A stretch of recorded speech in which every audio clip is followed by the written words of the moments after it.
conducted remotely consistent with Chapter 2 of the Acts of 2023 relative to extending certain COVID-19 measures adopted during the state of emergency. All members of the Northborough Select Board are allowed and encouraged to participate remotely. The Act allows Northborough Select Board to meet entirely remotely, so long as reasonable public access is afforded so that the public can follow along with the deliberations of the meeting. The public is allowed and encouraged to follow along using the posted agenda unless the chair notes otherwise. Members of the public who wish to view the live stream of the meeting may do so by going to Northborough Remote Meetings on YouTube via the link listed on the agenda. Ensuring public access does not ensure public participation unless such participation is required by law. This meeting will feature public comment. We only have a subset of us in the meeting right now, but I will go around the room and make sure that everyone can hear and be heard. Julianne Hirsch. Here. Lisa Maselli. Here. Laura Zeiton. Here. As mentioned earlier, I'm Mitch Cohen. We also have Northborough Cable with us. We're in a reduced set right now because we're about to go into executive session. After that executive session, when we come back, the whole team will be here. And so I will ask for a motion to go into executive session. Mr. Chairman, I move the board vote to enter into executive session pursuant to Massachusetts General Law, Chapter 30A, Section 21, Subsection 3, Litigation Update, SA Farm and Marlborough Wastewater Treatment Plant, due to the chair's determination that a discussion regarding these matters in an open meeting may have a detrimental effect on the negotiating position of the board. So moved. Somebody Second. say second, please. Second, sorry. It's okay. All right. We have a motion and a second. And to clarify, we will be returning to open session. We have public hearings that began at around 7 o'clock. So I do not anticipate the board to return to public session before 7 o'clock. But if our executive session takes longer than an hour, it might be after 7 o'clock. And with that said, all those in favor, Julianne. Aye. Lisa. Lisa, I didn't actually hear you. Aye. There we go. Laura. Aye. I also vote aye. Vote is unanimous in favor. We are moving to executive session now. See the public in about an hour. Bye-bye. Thank you. Bye.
Hi again.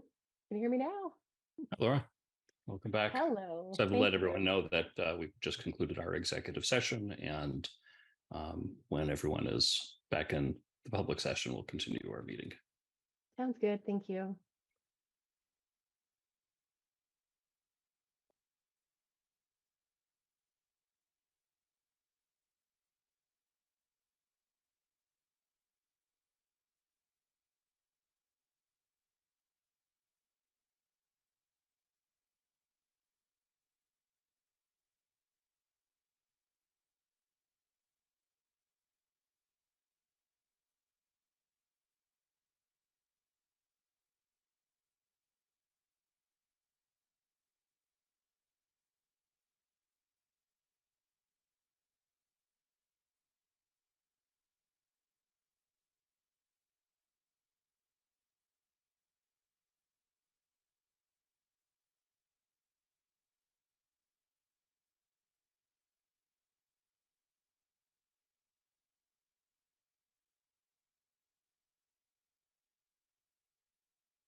See if I can get in touch with other members.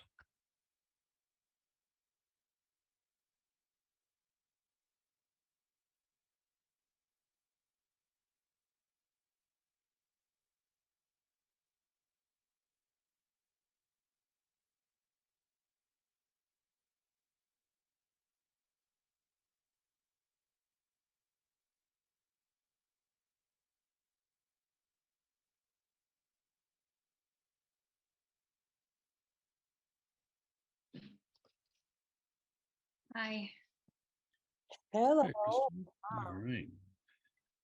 changed my shirt, so I'm not wearing a grubby old t-shirt anymore. All right. I think board is all here. We're just waiting for Mike. Okay. I have yet to say boo to him other than in the interview. So Mike is in the waiting room. I'll bring. Oh, I can't bring him in until. Wait. Oh. Owen, could you make me a co-host so I can do that? Great. Thank you. All right. And now I can bring in as a panelist because he joined the regular public Zoom. That's okay.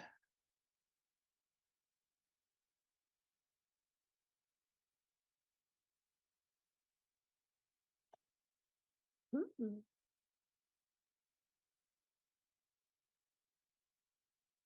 All right. So once Mike is on video and audio and Diane's back at her desk, we will resume.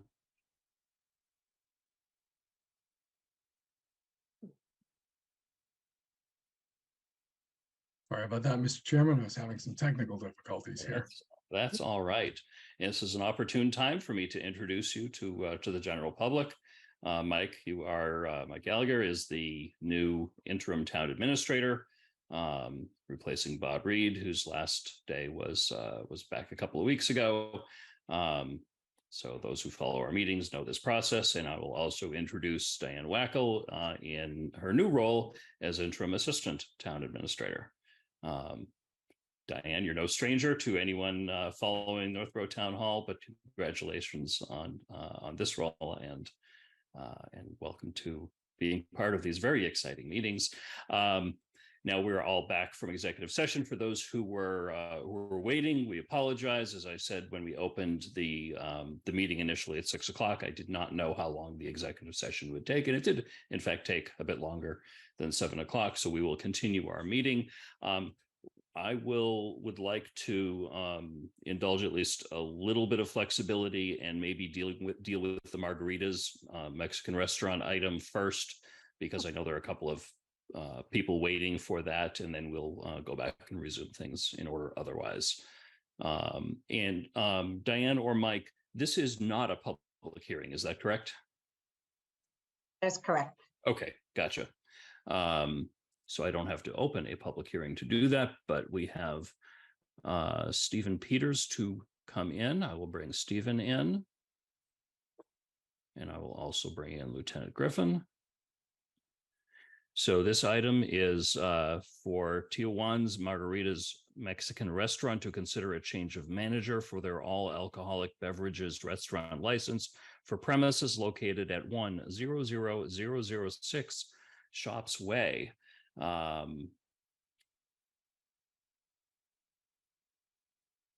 Griffin, how are you? Oh, and Stephen, I brought in, and now we'll try again.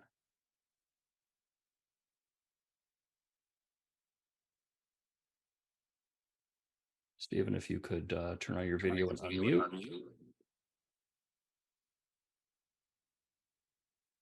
Hello. Nice. Hi, how are you? How you doing, brother? Good, good. So welcome to the select board meeting. Again, I apologize for the lengthy delay that we had another item that we had to attend to that took a little bit longer. If you could identify yourself and let us know what you're looking to do. My name is Stephen Peters. I am the general manager at the moment of the Northborough Margaritas and looking to do the change of manager. Excellent. So we've received and reviewed the application, and I understand, Lieutenant Griffin, this is the time I look to you and say, is everything in order? Yes, Mr. Chair, everything's fine. Background check turned out great. He is tip certified, and he's been with the Margaritas company for several years, so he has the experience managing restaurants. Great. Members of the board, any questions? Lisa. Good evening, and thank you for joining us. Is it just a new manager that's coming in? Obviously, you were with Margaritas before, and you're with Margaritas now. So you're just coming in to be a new manager for this restaurant? I got promoted back in March, so it was just got promoted to be a general manager. So taking over Northborough, and with that process and a change of manager had to happen. But I've been a manager for Margaritas for almost 8 years now, so it's just a promotion on my end, and that's why I came to Northborough. Well, congratulations, and thank you very Thank you. much. I appreciate that. Good. Any other questions or comments from the board? All right. Again, this is not a public hearing, so we don't have to close that. And I apologize, Laura, I included a motion to close the public hearing in the draft motions. We can skip that one. If there are no other comments or questions, I will entertain a motion.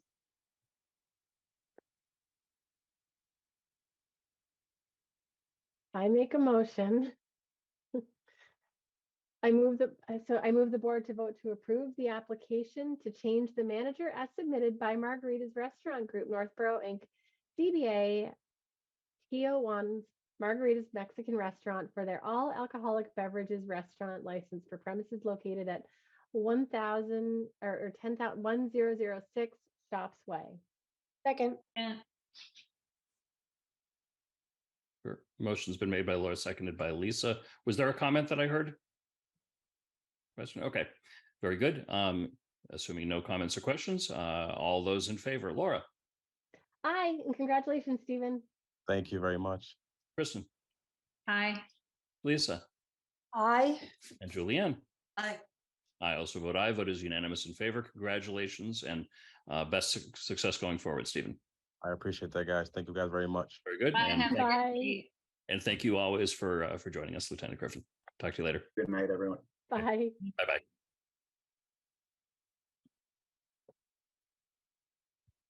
All right, so we will now jump up to the top of our agenda, unless anyone has any objections. And the first item on our regular public agenda, as always, is public comment. Is there anyone in the audience that wishes to speak to us about anything, primarily anything that is not on the agenda? Since if it is an agenda item, you'll have the opportunity to raise your hand anytime.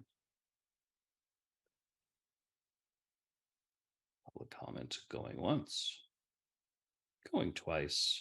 We will move along to approval of meeting minutes. We have 3 sets, August 14, 16, and 28. We've been busy, and everyone's been busy preparing them. Thank you. Is there a motion? Hold on a second. I just want to double check. I did call earlier today on August 14th. Page 4. And Diane may see Linda. I left Linda a message, Diane, that on the first paragraph after the select board member Maselli discussion regarding Lions Club sign. That, Yes, that amendment has been made. great, thank you very much. Just a what is it, an editor's note? Thank you. So now I will say that I move the board to approve the August 14th, 2023 meeting minutes as presented. Second. A Was motion it- made by Lisa, Okay. seconded by Julianne. Laura, Did she say August 14th? I believe that's what you said, correct? Okay. Yeah. My audio was off, sorry. That's all right. Okay, any other discussion? Questions? All those in favor? Lisa, Aye. Julianne, Aye. Laura, Aye. Kristen. Aye. I also vote aye. Vote is unanimous in favor for the August 14th meeting minutes. Lisa, do you have another motion for us? I just happen to have one here. I move the board to vote to approve the August 16th, 2023 meeting minutes as presented. Second. Second. Motion made by Lisa, seconded. I'll give it to Kristen. Any discussion? All those in favor, Laura, Aye. Kristen, Aye. Julianne, Aye. Lisa. Aye. I also vote aye. Vote is unanimous in favor. Meeting minutes of August 16th are approved. And finally, August 28th, 2023. Oh, let me make a motion. I move the board to vote to approve the August 28th, 2023 meeting minutes as presented. Second. Motion made by Lisa, seconded by Julianne. Any other discussion? All those in favor, Julianne, Aye. Lisa, Aye. Laura, Aye. Kristen, Aye. and I also vote aye. Vote is unanimous in favor. Our meeting minutes are caught up. I'm looking for my pen so I can mark that down on my sheet. Very good. So we've done the public comment. We've done that. We've already done margaritas. So moving along to Planning Director Lori Connors to discuss an ARPA funding request to establish a Northborough sign and facade program. I'm going to bring in Lori. And I know there are a couple of other people that may want to join Lori, and I will ask her when she's in if she would like me to bring them in now or wait a little bit.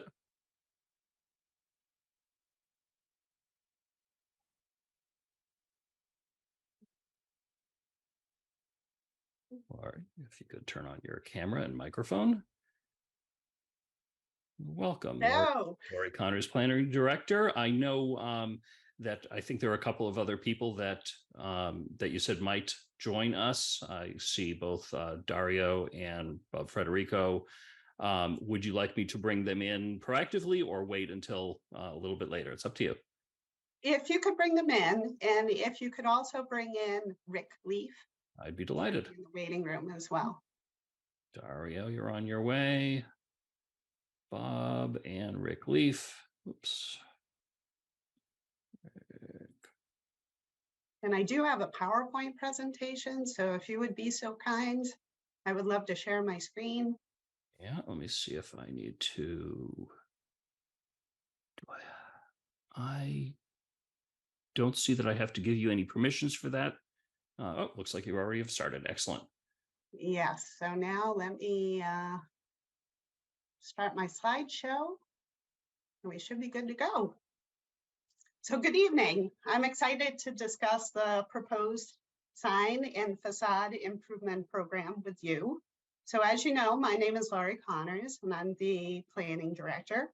So I have with me this evening, Rick Leaf, who is the chair of the Master Plan Implementation Committee, Building Inspector Bob Frederico, and Dario DeMar, who is a member of the Design Review Committee, and he's also a member of the Master Plan Implementation Committee. So this program is derived from suggestions from our downtown revitalization consulting team, which is led by Weston and Sampson engineers. So as you know, the consultant team has been working with the Master Plan Implementation Committee over the last year to come up with a strategy to reinvent and invigorate downtown Northborough. So the team is wrapping up their efforts, and it is likely that we will come back before you in October or November for a joint meeting with the Master Plan Implementation Committee. And the purpose of that meeting will be to discuss the findings of that project. So I thought I would start off with some program highlights. So with your support, I would like to fund this short-term reimbursement program with $250,000 in ARPA funding. So the draft program makes available up to $2,000 in grant funds for sign replacement projects and up to $20,000 in grant funds for facade and other exterior improvements to qualified applicants. So applicants who would be qualified to participate in the program are small local businesses as well as commercial property owners. So these would be matching grants. So what that means is the applicant and the town of Northborough would each pay 50% of the total project costs. So all funds would be committed by December 1st, 2024 and spent by December 1st, 2026. So this is a reimbursement program. So what that means is that the town would not pay the awardees until they completed the work. Payment to the various vendors has been verified and the work has been inspected by program staff. So here's an example of what could be done with a grant program such as this. So on the left-hand corner, you can see a picture of the way 10 Main Street looks today. So this is a building that I'm sure many of you drive through on a regular basis. Drive past, not through, hopefully not through. So under the facade improvement program, they could return this old building to its heyday. So one of the things that they could do is they could remove the white paint from the upper level, restore the brick facade. They could put up some attractive awnings and new signage. They could purchase planters that would be at both sides of the entrance. They could add window detailing, including shutters, and they could add a decorative cornice to this building. It's my understanding that this building was originally 3 stories, and at some point in the past, they removed the 3rd story and just kind of put that flat roof. So originally, it was a much more decorative building than what you see today. Here's another example of what can be done with landscaping. So of course, I'm sure you're all very familiar with this gas station, which is at the corner of Church Street and Route 20. So landscaping improvements is something that can be funded with this program. And so you can see in the existing conditions photo on the left-hand side, what it looks like today. And on the right-hand side is what it could look like with the addition of street trees and other plantings. So personally, I think this is a big improvement over the current condition. So, who is eligible to, oh, I'm sorry, jumped ahead. Who is eligible to participate in the program? So as I mentioned before, it's all small business owners as well as commercial property owners. Chain stores and restaurants will not be eligible to participate in this program. And that is because chain stores tend to have particular demands as to the look of the building. And this program is really about helping the small business. So that was why we made that choice. So this would be a town-wide program. So everybody, all commercial property owners and businesses within the town would be eligible to apply. This excludes industrial property owners. However, downtown applicants will receive top priority. Tenants must have written approval from their property owners to participate. Property owners must be up to date on their taxes. It requires compliance with all local and state laws and regulations pertaining to licensing, permits, building code, and zoning requirements. Applicants must hire licensed and insured architects, contractors, and sign fabricators, and the town cannot be held liable in labor or other disputes. There are a whole host of activities that are eligible. Because some of these projects may have quite extensive facade changes, this program would cover design fees, although those would be capped at $5,000. And they must also accompany an implementation project. So somebody can't just apply for architectural design fees and that's it. It has to be part of implementation. So the correction of code violations, that would be a priority. We want to make sure that these businesses are safe and accessible. Replacement of signs, so both wall signs and freestanding signs, installation of awnings and canopies. As I mentioned, accessibility improvements. So some of our businesses have steps, which means that they are not accessible to all. So this program would pay for ramps. And also, if you have walkways that are in disrepair or not AAB accessible, they could be repaired as part of this program. Landscaping features I already talked about. Replacement and restoration of original architectural details. Unfortunately, as time has gone by on historic buildings, some bad facade improvements have been made over the years that cover up real nice and decorative architectural details. We want to uncover those through this program. Energy efficiency upgrades are also a fundable expense. This would be to exterior lighting as well as street facing windows and doors, or windows that are visible from the front facade, from the frontage. Window framing, exterior painting, and new siding and siding repairs. So we are encouraging applicants to look at the 2012 design review guidelines for inspiration. So those guidelines are available on our municipal website. Both the planning department and the design review committee web pages have those design guidelines. There is also a link in the application that will bring you to those design guidelines. Applications will also be judged in accordance with a variety of design review criteria.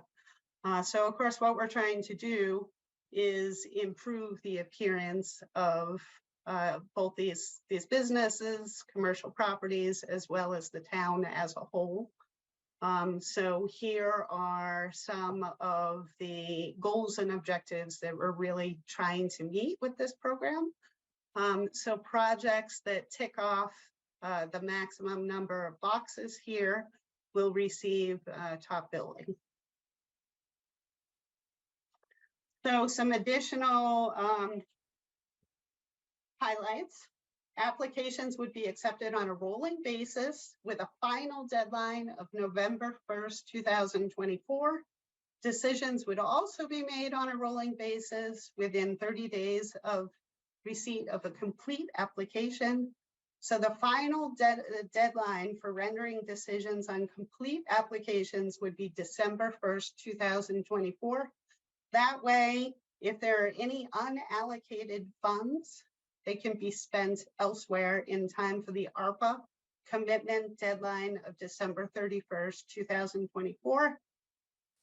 The program would be administered by the planning department, and I propose that a committee consisting of myself, the building inspector, and the architect from the design review committee would make the grant awards. So the primary reasons for this choice of committee members is the short-term nature of the program. $250,000 is a lot of money, especially if you are allocating it in chunks of $2,000 and $20,000. So it's really, speed is of the essence. And it's also important that those who are rendering the decisions have an intimate knowledge and technical expertise in design, code requirements, the zoning bylaws, the design guidelines, and permitting processes. So as I mentioned, decisions will have to be rendered quickly. We are interested in dispensing $250,000 in 12 months, so that's no easy task. So there are a number of benefits to this program. And for this piece, I actually am going to ask Rick Leaf to join me to kind of go over these benefits.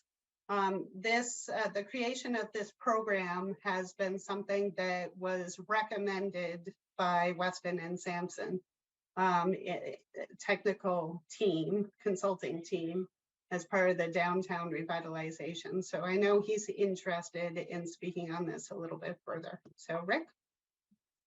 Thanks, Lori. Yeah, I think it's important to realize that the final report that's going to come out of the downtown revitalization study is going to talk about things to be done over the short term, the medium term, and the long term.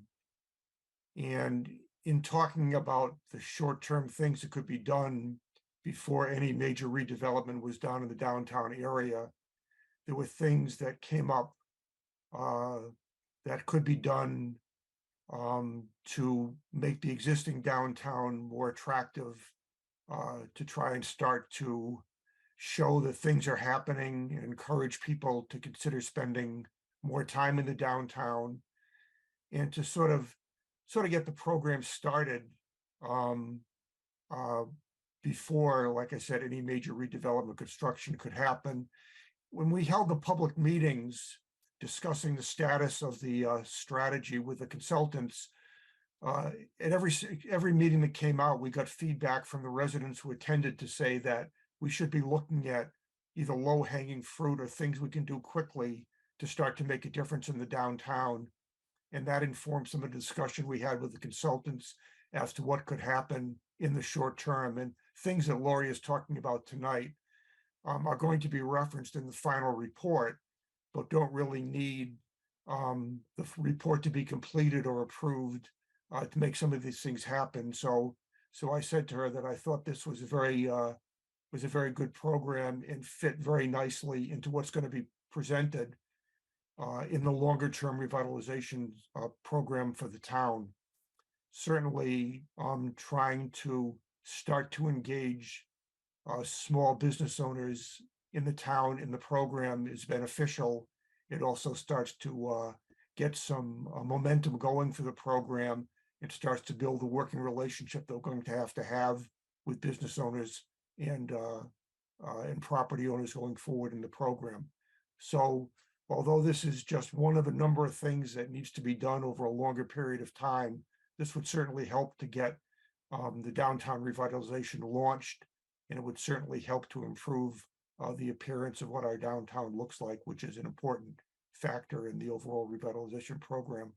So I'm very much in favor of this, and hopefully we can put a plan together to get this going in the short term. And then as we review with you the entire report for the downtown revitalization, this can just become a beginning part that fits in with all the other things we're going to talk about in the next couple of months on the program. So that's kind of my position on it, and I'm very much in favor of what Lori's proposing here. Thank you, Rick. So at this point, that pretty much wraps it up. So once again, the reason why I'm here before you this evening is because I am looking for your support. I'm looking for the allocation of $250,000 in ARPA funds to launch this program. And I am here to receive any feedback that you might have about the draft program guidelines that I provided to you in advance of this meeting, and to answer any questions that you might have. As I mentioned at the beginning, I did ask Building Inspector Bob Frederico to join me this evening, as well as Dario Demar, in case you had any questions for them in particular. So happy to entertain whatever you want to discuss next. Thank you very much, Lori, and others who have joined us tonight to discuss this. I'm very excited to see a proposal like this come before us. I know we have talked about it in a general sense as being, a very suitable use for the ARPA funds that we have.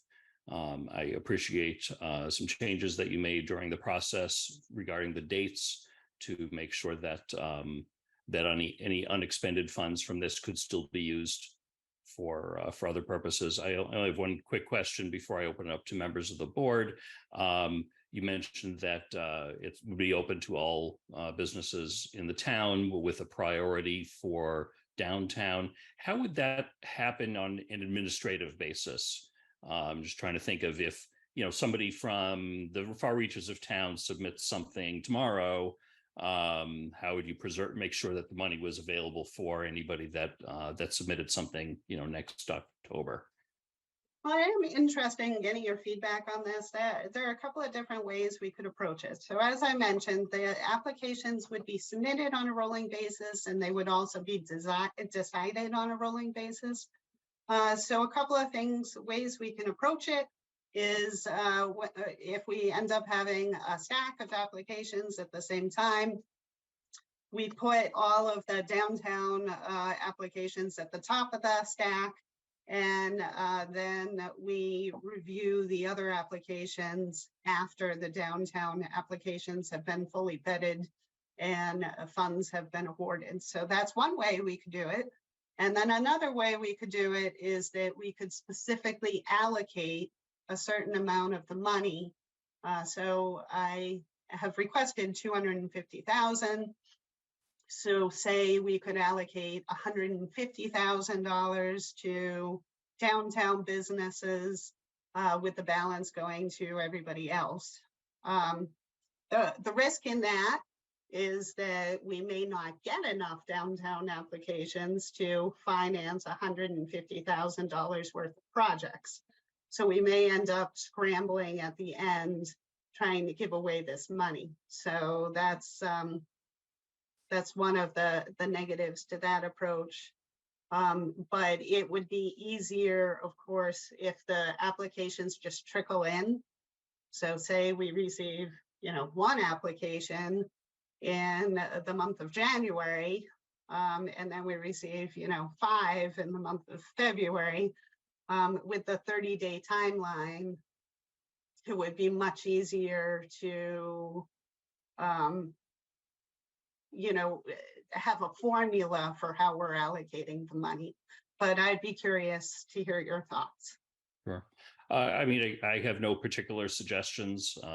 You could say the first 6 months is only open to downtown and then open it up beyond that to everybody.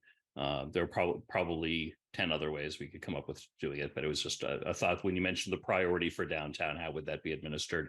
Sounds like you've already given some good thought to that. I'll open it up to questions from the board. Lisa, I know I saw your hand up at the beginning. Lisa. There's several. First off, could we go back to the slide that says design review criteria? Sure. I think that kind of got, or maybe I didn't hear everything on it. Oh, sorry, I messed that up. So I'm going to have to start over again. So just bear with me.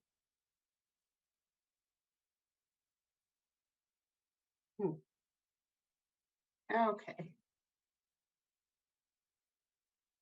I'm clicking to exit and nothing's happening. Maybe I'm going to stop share and Sure. start share all over again. So 1 minute.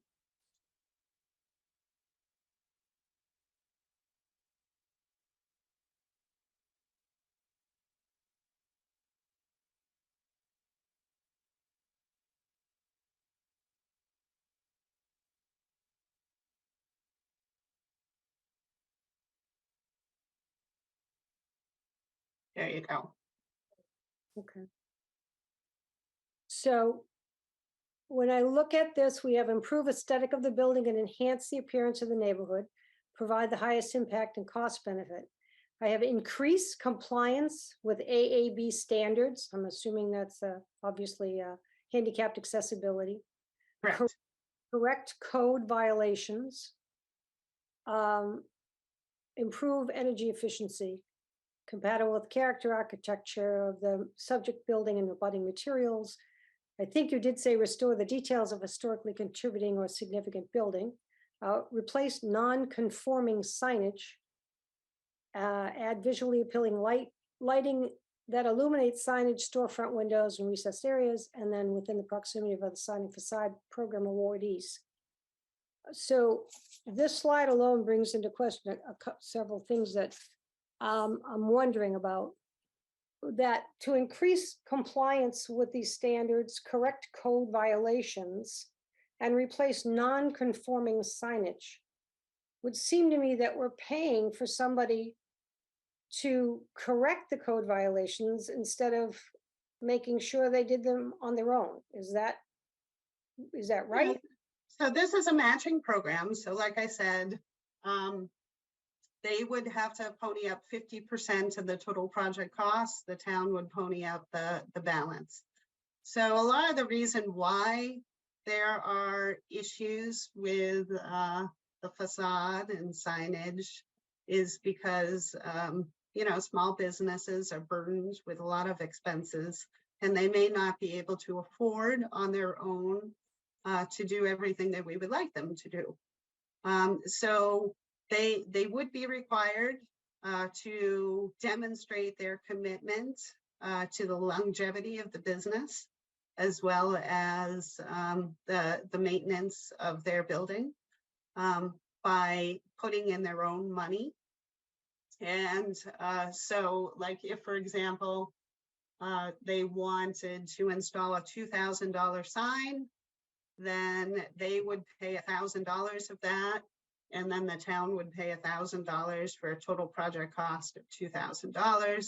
And the same is true for facade improvements. So public safety is paramount. So the expectation is that they would address code violations first, and then they would address the pretty.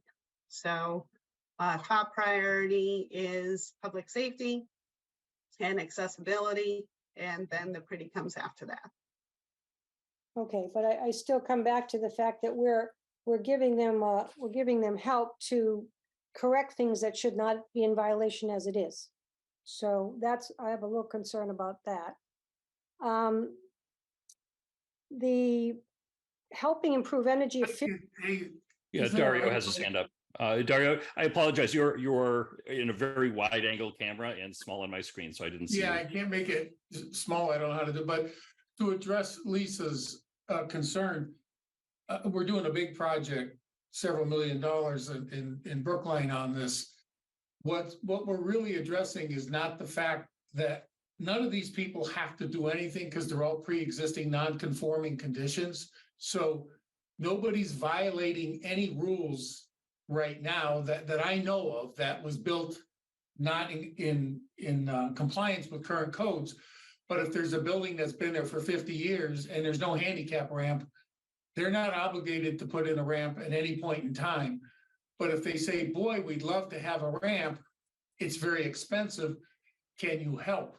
That's what this is for. Or they've got, non-GFI electrical fixtures. Well, they don't have to upgrade that either, because if it's all pre-existing non-conforming, everything goes and stays the way it is. But what we'd love to do is make things safer and more aesthetically pleasing and help them do that, because right now they don't have to. And a lot of times it is hardship for them.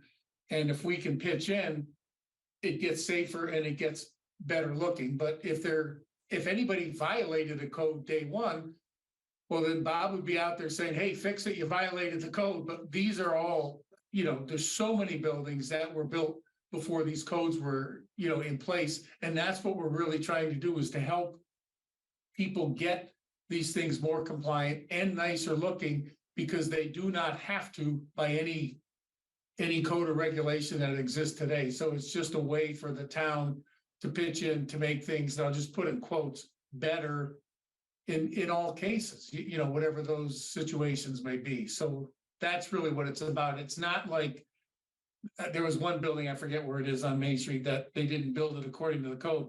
We're not helping them. They have to build it according to the code. We're really trying to help people that were there before these codes were enforced, so that they can do it. And there are codes, I don't want to belabor this, but there are codes. If you spend a whole bunch of money on the building, then you have to bring things up to code based on how much money spent. So we're really trying to help people with pre-existing non-conforming conditions to make it safer, whether it's ramps or better lighting or, the tempered glass, for example. I mean, there's a lot of safety stuff out there that's now required, but not required if it was there when you occupied the building. Okay, I can appreciate that, and I like the fact that we're trying to get a lot of AAB standards put back into place, because businesses really should be doing a little bit more to help their handicapped people coming into their stores. I don't know if I go along with all of it. Replacing non-conforming signage, I don't think is a safety issue. I think it's attractive, but I don't know that it's a safety issue. Lisa, I apologize for interrupting. Bob Federico has had his electronic hand up for a little while. I'd like to see if he has, Bob, if you have something additional on the thoughts of pre-existing non-conforming or anything else. Thank you, Mr. Chair. Not specifically to address anything Lisa is bringing up, but in terms of the businesses, I don't believe there's a plan in place, nor do I think it would be fair to do this, to actually have anybody from the town approach any one particular business and say, you need to do this. And Laurie can correct me if I'm wrong. I don't, we're not about to go and talk to a business A down the street and say, listen, you've got an issue with your sign. It's although it meets current conditions, you need to do something to change it. You need to put in a ramp, even though you don't have to. I'm not of the opinion that we're going to be targeting specific businesses. And Laura can correct me if I'm wrong. Yeah, absolutely. This is a completely voluntary program that I'm envisioning. So chances are, should you folks decide to fund the program, what we'll be doing is we'll be sending out flyers to all the commercial property owners with buildings, and also the business owners, explaining the program and seeing if they're interested in participating in the program. So absolutely, this is not going to be a mandatory program. It's a lot of what we do is a stick. So Bob Federico and I are considered enforcers along many others in the town hall. So this is a great opportunity for us to offer carrot. So folks can do projects that they've always wanted to do, but they just didn't have the money to be able to do it. So I think that this would be a fantastic program. It's an exciting program. I think it'll be exciting for the business community.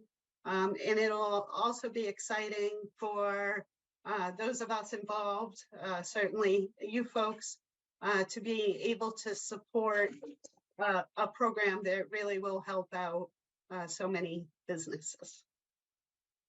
Yeah, continue. Other board members have interest in speaking and asking questions. I'll let you decide whether you're ready to cede the floor temporarily or not. You let me decide? Yeah. All right. If you want to keep asking questions, or you want to let others speak, and we come back to you, whatever you'd like. Absolutely, let other people speak, but I got interrupted twice, and now I'd like to finish what I'm doing. That's fine. Some of my concern, I have a great deal of concerns. So the design guidelines don't address sign standards for the designs. There are no visual guidelines that we've done yet, only sign dimensions that are addressed right now. And the square footage is kind of one size fits all. It needs to be revised with bylaws.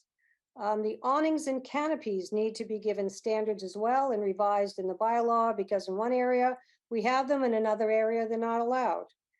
No vision has been defined by the select board in terms of what really the look that we would like. We have never discussed what look we would like. We've talked a little bit about a New England feel, but there's nothing that that we can hold on to and say, okay, like we do with the design. I have to say with the two-family guidelines are a little bit more specific. So we would have to get guidelines put in for those standards for signage and stuff, and even the fronts of these buildings. I'm also a little uncomfortable with the members that we have of the reviewers, being yourself and Bob Federico, not Dario. I think Dario's fabulous, but you two are people who don't actually live in town. And presently there are many things that I see in terms of banners and signs in the windows and such that are left up and not really addressed, that are not supposed to be full window coverage or time-wise on these banners. And I think that, in all honesty, I think that our zoning officer is very busy, and I don't think he should have to put more time into this when he's got a full load of other things that he has to attend to. I'm just going to go down this list so everybody can get to talk later. At the last meeting that Rick was at the school library and made his presentation, I specifically asked him about the signage, and that it was MPIC going to be responsible for the signage. And he said, absolutely not. That's the design review's job, not ours. Where I would like to take it back to having design review look over the signage and have any signage come before us. Again, taking that off some of the workload of the zoning officer. Are you going to be getting the revitalization strategy and design report in these October meetings I'm hoping for? And because what we've had so far is $150,000 being spent for a tale of three cities. And I don't think that that's a long-term plan that was really well thought of, because we can't do anything to Route 20. So I will, in finishing, I'd say that, MPIC was the implementation committee following the 2020 master plan. And the master plan in the 2020 had already been made. So I don't know that a new vision had to come forward. But I would prefer to see monies being spent to request a scope and the work for underground wiring and through the sidewalks for new street lighting and to help decorate the downtown. So that's my finish, and I yield the floor. Thanks, Lisa. Lori, I don't know if you want to address any of those things, or if you prefer to move along to other board member questions or comments. I'm not sure what all of the points were, except I can state that there are very specific standards for signage in the zoning bylaws. So they would have to adhere to the zoning bylaws. And there are also design standards for various locations in downtown in the zoning bylaws. Design guidelines are advisory. They are not mandatory. And we do already have the design guidelines that were adopted by the planning board in 2012. And that's what the design review committee uses today when reviewing applications. But we still don't have anything for signage. I'm on the design review and we have nothing for signage. There's no pictures. There's no physical, what we would like it to look like. You're only getting. The zoning, as you folks know, there were a number of modifications proposed to town meeting about 1.5 years ago, and those failed to pass. So the regulations that we have in place are the current sign bylaw in the zoning bylaw. So that's what we would adhere to. Okay. Thanks. Kristen, you've had your hand up for a little while. Thank you.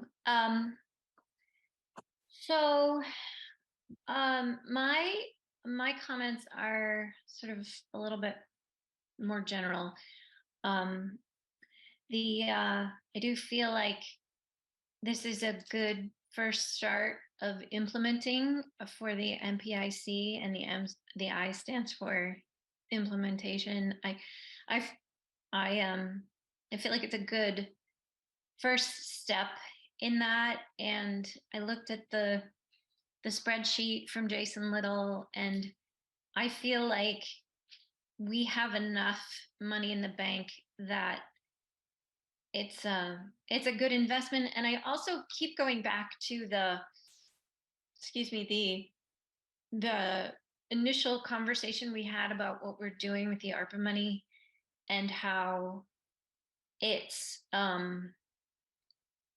what we really want to do is invest in the town and do something that wouldn't have been done otherwise. And I really feel like this fits that part of it really perfectly. So even if there are a few glitches here and there, I think what we're doing though by entrusting this to 3 people is really, and I would never feel as comfortable with this as I do, except for the fact that it is, like Laurie said, a year. It's 12 months. And because people change jobs and people move out of town and that kind of thing. So we're trusting these 3 people that we know of not to be changing, but we can't guarantee that. So I would just hope that if new people came, if someone left their job or if someone moved out of town, new people coming in who were taking these 3 spots to decide where all this money is going to go pretty quickly, that they were just as good as these people. So in that way, it's kind of a big risk, or maybe a small risk. I don't know. But I do feel like sending it through more bigger committees slows things down. We can't even vote on the people that we interviewed 6 weeks ago, because everything is slow the way, things have to go through the interview committee and then to the full board. So we can't start our new traffic and safety committee, right? So, and other committees are waiting for people to start because they can't be sworn in because we haven't voted on them. So it just, if we can really trust these 3 people to do a good job for our town, and the MPIC as a whole seems to think that this is a good idea, I can get behind it. Thanks. Thanks, Kristen. Julianne, you have your hand up.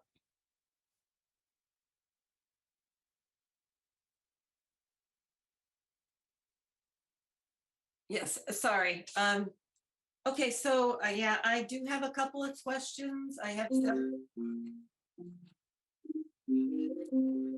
Sorry, can you hear me? Yes, we can hear you fine. I hear some phone ringing over the background. Yeah. Okay, there we go. All right, so the first, I have several questions and I'll just get through them hopefully quickly, but one at a time. So there's a mention of hardship. I think it's safe to assume that some of the property owners and landowners are not suffering under financial hardship. So how would you give away this money? What are your financial criteria to give away this money? Yeah, I wasn't really envisioning that this would just be for low income businesses. Because certainly there are those who may not be low income, who may be property owners, commercial property owners, who just aren't inspired to make improvements to the facade because they don't see that it's in their own best interest. However, the businesses will certainly benefit from those facade improvements. So this is also to benefit business owners who otherwise may not be able to make those facade improvements because they're tenants. So I do not have any specific salary criteria for the disbursement of these funds. So the projects will be judged based on these design review criteria. So if this is a property owner who owns, 15 different businesses and rental properties throughout town, and they are willing to make substantial improvements to a commercial building, they will benefit a business or two or three, then they would still be eligible for an award. So it's based on the cumulative impact of the project versus the financial need of the commercial property owner.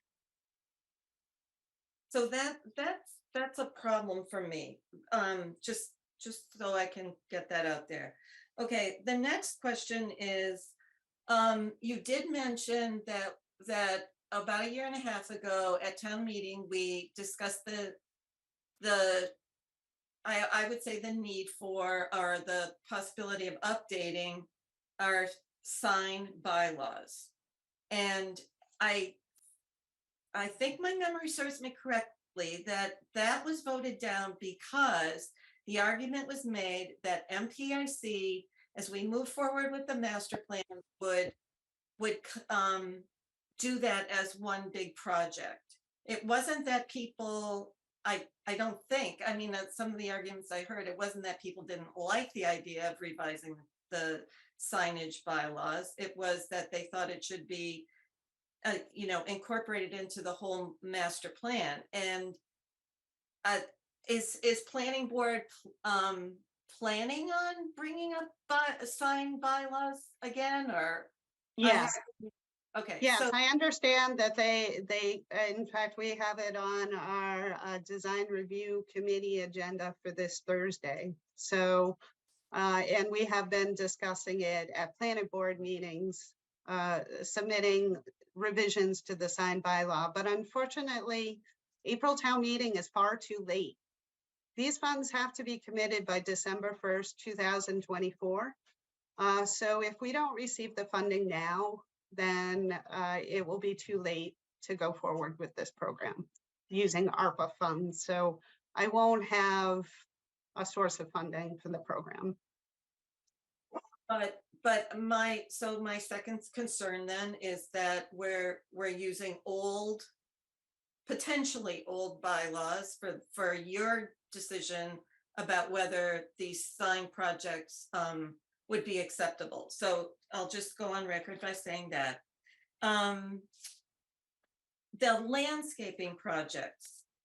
If I can just say, of course, the three individuals who are suggested to be on the committee certainly have the technical expertise to recognize a good sign from a bad sign. So interior lit signs will not be financed through this program. So that interior lit signs are already on the ineligible work list, which is on page 2 of the design, the program guidelines. So I don't think we really need to have very specific design guidelines to tell us what makes a good sign versus what makes a bad sign. So I think that we have the technical expertise to be able to know how to do that. Okay, next question. The landscaping that you showed, and any of the, landscaping in front of some of the buildings, can't that be done by the town? Does it necessarily, isn't it going to be a joint project? Some of the land is town owned. Some of it might be the property owner's land. So can't we just designate a certain amount of money for street trees and, the strip between the sidewalk and the street? Can't we alternatively, can't we designate money for the town to do that project and not go through the business owner? So I am interested in coming to you folks to ask for an additional allocation of ARPA funds for a phase 1 streetscape improvement project. That would just pay for design only. It wouldn't pay for any of the construction costs. I anticipate that project, depending upon the scope, which I'm hoping the MPIC will help define, could be anywhere from $200,000 to $250,000. A phase 1 streetscape improvement project is more in the order of $2 million. $2 to $2.5 million, based on my experience with phase 1 and phase 2 of the downtown revitalization in the town of Millbury. So that project is pretty much complete at this point. So I encourage folks to go to the town of Millbury and see what was done. And the work that has been done to date is in the order of $5 million. So 250,000 doesn't go very far. So this program would essentially invest $500,000 into Northborough businesses and commercial properties because of the requirement that they would have to pay 50% of the total project cost. So they would bring to the table $250,000 in private funds, and then the town of Northborough would bring to the table $250,000. You reached out to business owners to determine the level of interest? I have spoken with a few of the business owners, and they were excited about the program. Okay. Okay, so I think, okay, so basically your answer to my landscaping question is that the town can do a whole streetscape. It's going to be expensive. When you talked about the Millbury project, was that the same size as what you're talking about with downtown, the downtown zone? So, well, I would, so the Millbury project created 3 different phases. So phase 1 and phase 2 are complete, largely complete. And phase 3 hasn't started yet. So I envision the same in the town of Northborough. So the phase 1 project has not yet been defined. So I can't tell you what the size is going to be. The only thing that I can tell you is my recommendation would be to create a project that is at that order of magnitude, $2 to $2.5 million. You know, I would not recommend doing a complete redo of the downtown all at one time. It's very disruptive to downtown businesses. It's very disruptive to the flow of traffic, and it's exceedingly expensive. So I don't think that we would be able to bite off more than that. That's already a very ambitious size project. But that would just be for a portion of the downtown, a relatively small portion. I'm confused. You're saying that your vision of improving the streetscape with landscaping and the downtown that we define would be $5 million? It wouldn't just be landscaping.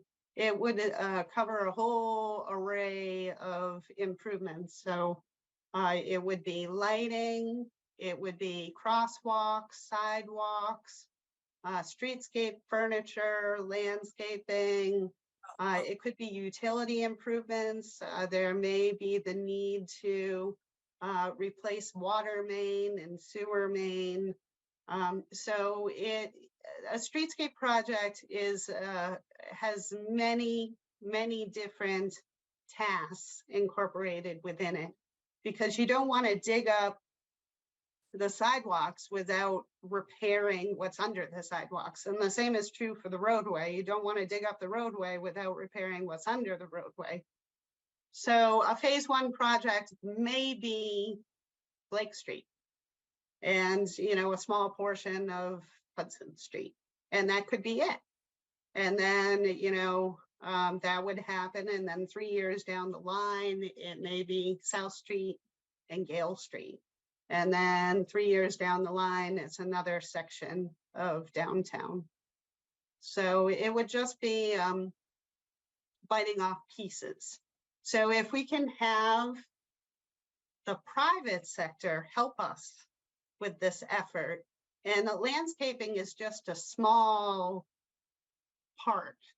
So, and by permanent landscape, that could be window boxes. It could be a street tree on property that they own, so it wouldn't be within the right of way. It could be, you know, permanent planter boxes. So that's what I was thinking, and not, you know, that we would use this 250,000 to transform the landscape everywhere in the downtown. Okay, and two more points that I feel I need to make. One is that we allocated money for an assessment of you know, a very intense assessment of our municipal buildings. And I would almost ask that you wait a week until we find out where that report is, because if that report comes in that, say, for example, 4 West Main needs $1 million, that's going to be a big chunk out of our money. So, I mean, I should have begun my statements by saying I think that anything, you know, that we can move forward with some small steps to improve the downtown will be a beneficial program. I just want to make sure that we're doing it in the right order. And for us who are, you know, who have the responsibility of the money, that building assessment could be very important and really make us look at things differently. And then I think the last thing I want to say is the deadline for completion, in my opinion, is too late. If the project is not completed by December 2026, we have no time to turn around and say, and have somebody else use that money. That's it. We wouldn't be able to anyway. The timeline is December 31st of 2024 is when everything needs to be allocated. Right. The But money needs to be completion- committed to that. After that, we can't change our minds and do it and spend it on anything else. Oh, Yeah, so Right, end of we're- 2024 is when we can make the decisions, end of calendar year 2024, and then it's committed to that. And if it's not used on that thing, then it goes away. So that's why so the initial proposal was December 31st of 2024 for decisions to be made under this program. And after Lori and I spoke, she backed it up to December 1st, so that if by the end of December 1st of 2024, they hadn't committed the full $250,000, we would then have 30 days to react accordingly. And what we would certainly be doing as 2024 started to wind down is develop a list of priority projects to use for any unexpended funds or unallocated funds from ARPA. We have $2.5 million left to allocate. And so this is 10% of that. And so that's the process. Once it is committed to a particular project or use, that's it. That's where it's committed to. okay. So what you're saying is that if we say, okay, we're going to go ahead with this and we commit it by December 2024, in 2026, if that project hasn't been completed by the business owner, we've just lost the money. That's my understanding. They will not be reimbursed. So if they do not adhere to, like, for example, say the committee approves this particular project and it's to look this particular way, and then the applicant modifies that on their own.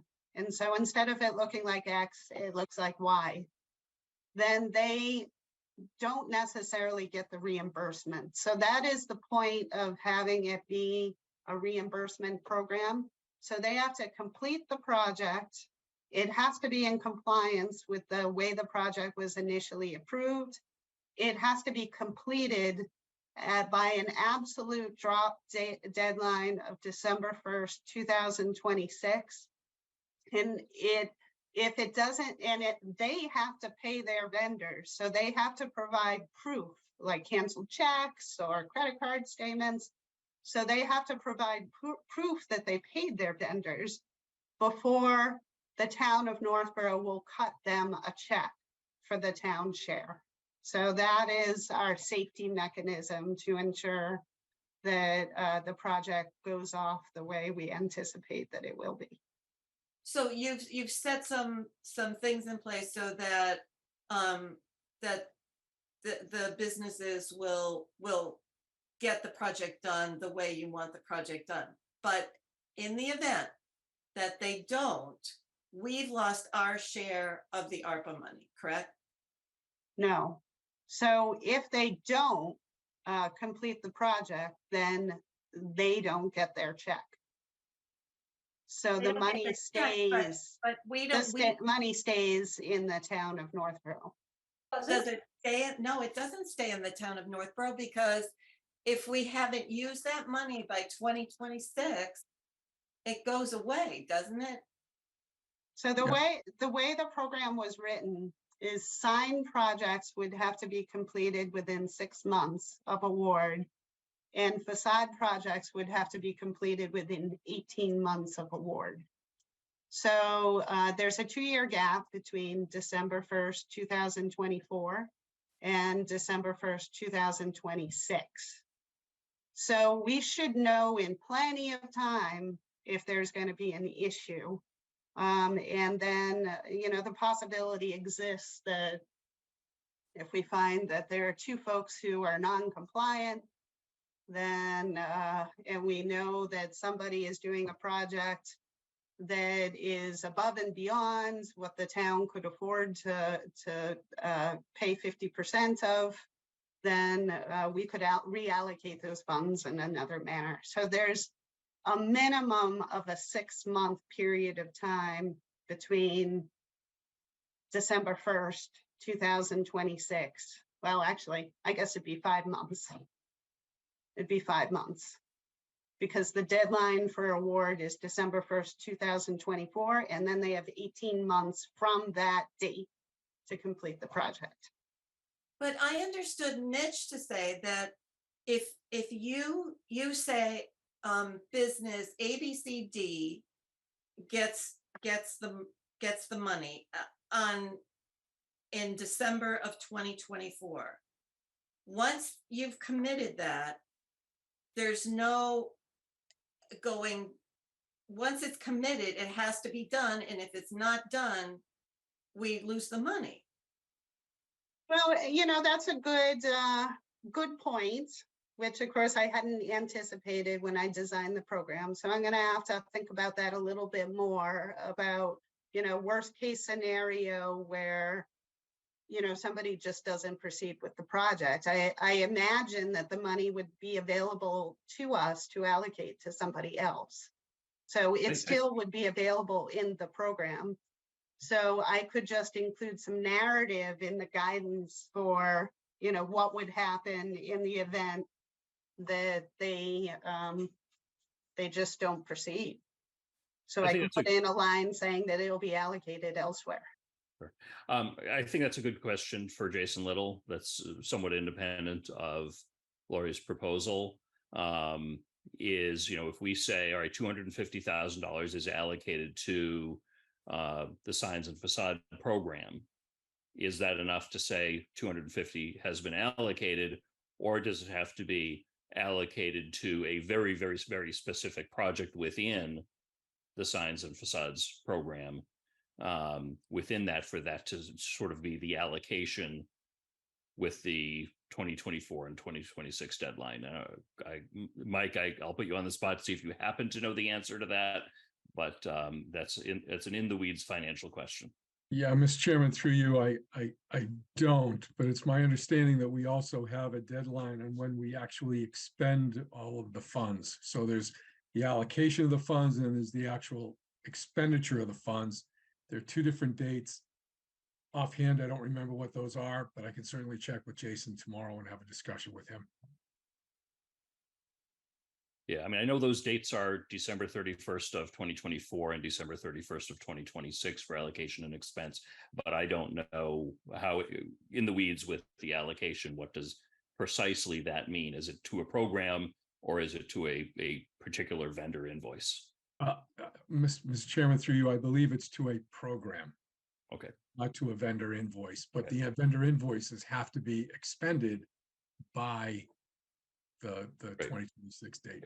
Yeah, if that holds true, then that provides us the opportunity that if 2026, you know, we're midway through 2026, and it's clear that that one of the approved projects isn't going forward or isn't going to use all of their budgeted money, that you know, that then gives us the ability to find another use within the same program for maybe an additional sign of somebody who applied too late or was rejected because we ran out of money during the allocation process, or a project that has gotten a little bit larger, or whatever, whatever's appropriate there.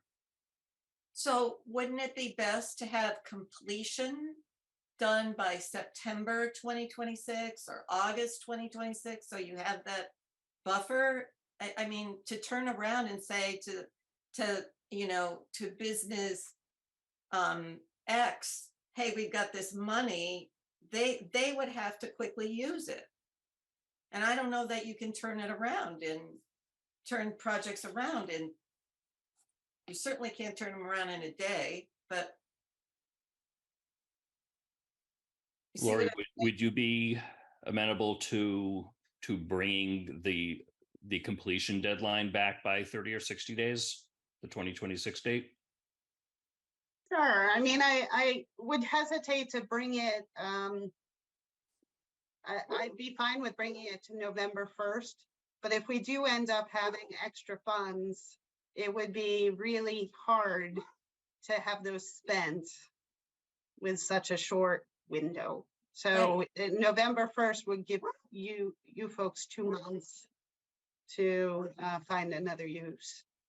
I think at that point we couldn't because we'd be past the allocation deadline, that we couldn't find another use outside of the facade program. But maybe we could get creative and use it for a facade of a municipal project or something like that. Okay, I will move that up to November 1st. Yeah, no, I appreciate that. I think that provides at least a little bit of flexibility.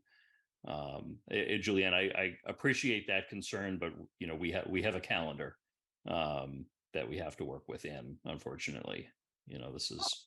And I want to make sure that we use every penny of this money. Yeah. So Yeah. No, I think it's a good point to bring up. Thanks, Laura. Thank you. I really enjoyed the presentation and the thought that you've put into this. I definitely know that cleaning up the downtown and making it more visually friendly is something that's important to everybody. It is a lot of money, and I want to, I appreciate all the comments about how it'll be spent and that investment. I do wonder though, I know that our staff and yourself and Mr. Federico are very busy with projects. Is there any way to add the number of people that are reviewing the proposals just to help take some of that weight?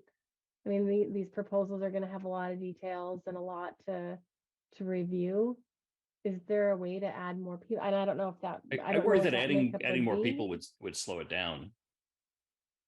From reviewing the proposals. Yeah.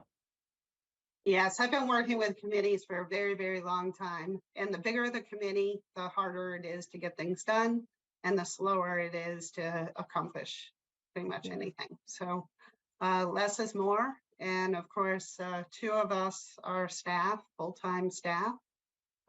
So we're there at the town hall every day.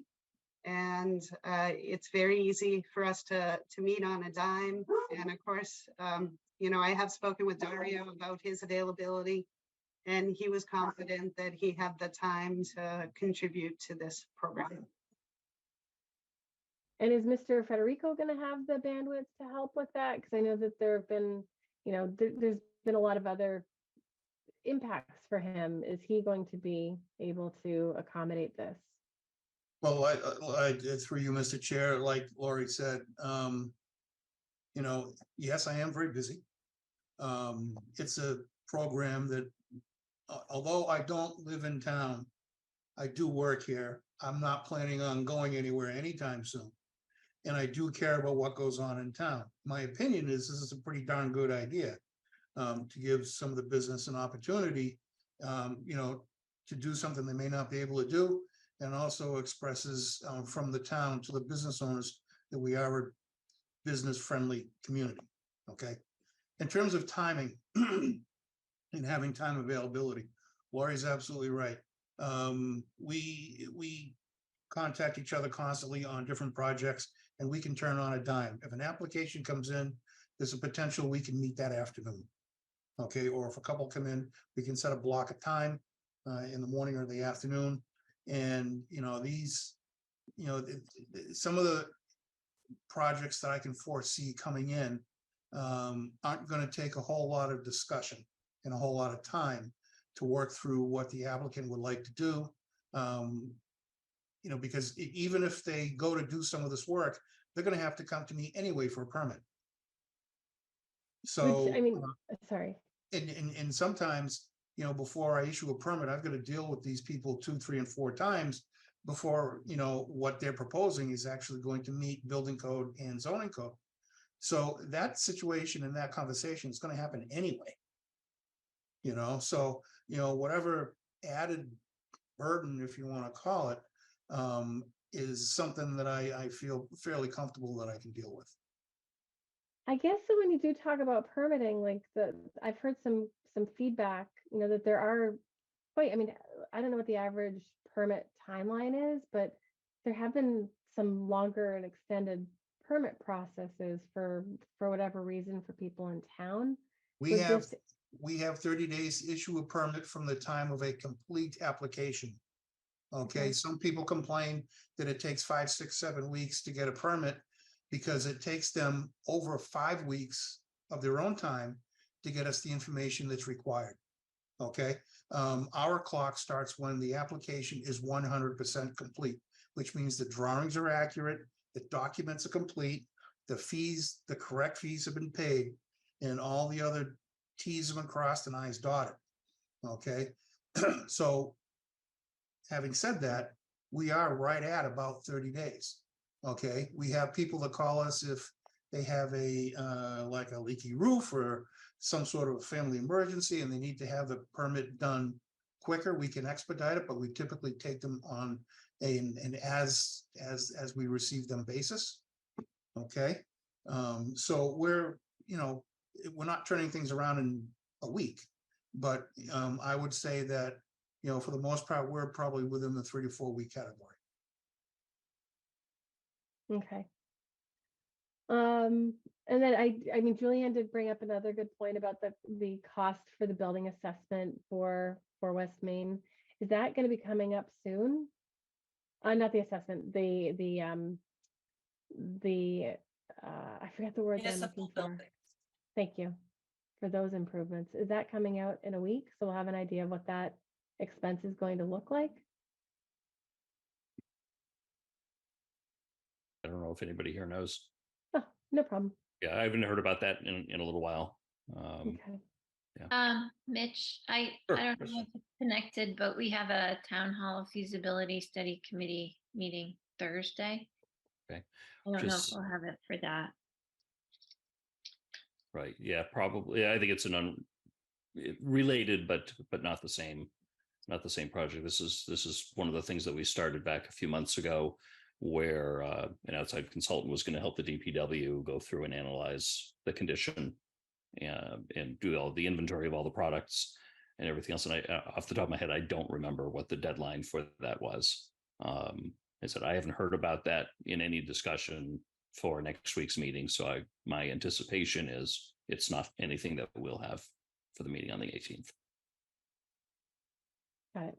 I suspect the goal was to get something, well enough in advance of this coming budget cycle, so that anything pertinent that needed to get done could get into the budget for April. But budget cycle is coming up soon, so maybe this, I have to say that I really think that we should vote on this at our next meeting, which is in 1 week, see where that report is. That would be very helpful if it's done. If it's not done, when is it going to be done?